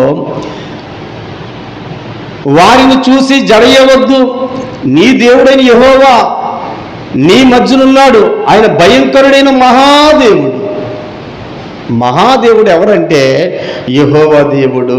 యెహోవా దేవుడు మహాదేవుడైతే ఆయనే ఈ కొత్త నిబంధనలోకి వచ్చేటప్పటికి తన ప్రజలను వారి పాపముల నుంచి ఆయనే రక్షించడానికి ఈ భూమి మీదకి వచ్చాడు. చివరిలో ఒక మాట మీకా గ్రంథములో ఒక మాట చూసుకుని నేను ముగించేశాను. ప్రియమంది అని బిడ్డలారా, మీకా గ్రంథములో ఒక మాట చూసుకుని నేను ముగించాను. చాలా జాగ్రత్తగా ఆలోచన చేయండి. మీకా గ్రంథములో ఆయన ఏమంటాడంటే 1వ అధ్యాయంలో 3వ వాక్యంలో ఏమంటాడంటే చూడండి, ఇదిగో యెహోవా తన స్థలమును విడిచి బయలుదేరుచున్నాడు, ఆయన దిగి భూమి యొక్క ఉన్నత స్థలం మీద నడబోచున్నాడు, ఆయన నడువుగా అగ్నికి మైనము కరుగునట్లు. ఇక్కడికి అయిపోయింది. ఇది ఉన్నత స్థలం మీద నడబోచున్నాడు. ఆయన ఇప్పుడు నడిచాడు, ఎక్కడ నడిచాడు? యెహోవా దేవుడు ఎక్కడ నడిచాడు, ఎప్పుడు నడిచాడు? ఈయన యెహోవా దేవుడు కనుక, ఈయన యెహోవా దేవుడు కనుక భూమి మీద సంచరిస్తూ ఎక్కడ రోగులు ఉన్నారు, ఎక్కడ దయ్యాలు పట్టుకున్న వాళ్ళు ఉన్నారు, ఎక్కడ చచ్చిపోయినటువంటి వాళ్ళు ఉన్నారో వాళ్ళందరినీ బ్రతికించుకుంటూ నేనే మార్గము, నేనే జీవము, నేనే సత్యము అని చెప్పుకుంటూ ప్రకటన చేసుకుంటూ సమాప్తమైనది. ప్రవక్తలు నా గురించి లేఖనాలన్నీ కూడా సమాప్త చేశాను, పూర్తి చేశాను, అయిపోయింది. ఇదిగో నేను వచ్చిన పని అయిపోయింది, నేను వెళ్ళిపోతున్నాను. కాబట్టి మీరు వచ్చిన పని పూర్తి చేసుకుని రావాలి అంటే నేను చెప్పినట్లుగల్లా చెయ్యండి అంటే ఏళ్ళేమో ఈ దైవ సేవకుని కొట్టుకు చేస్తున్నారు. నేను గొప్ప అంటే నేను గొప్ప, నా జ్ఞానం గొప్పదంటే నా జ్ఞానం గొప్ప. నీ జ్ఞానమో లేదు, నా జ్ఞానమో లేదు, బైబిల్ జ్ఞానం గొప్పదని ఇప్పటికైనా మీరు తెలుసుకోమని ప్రభు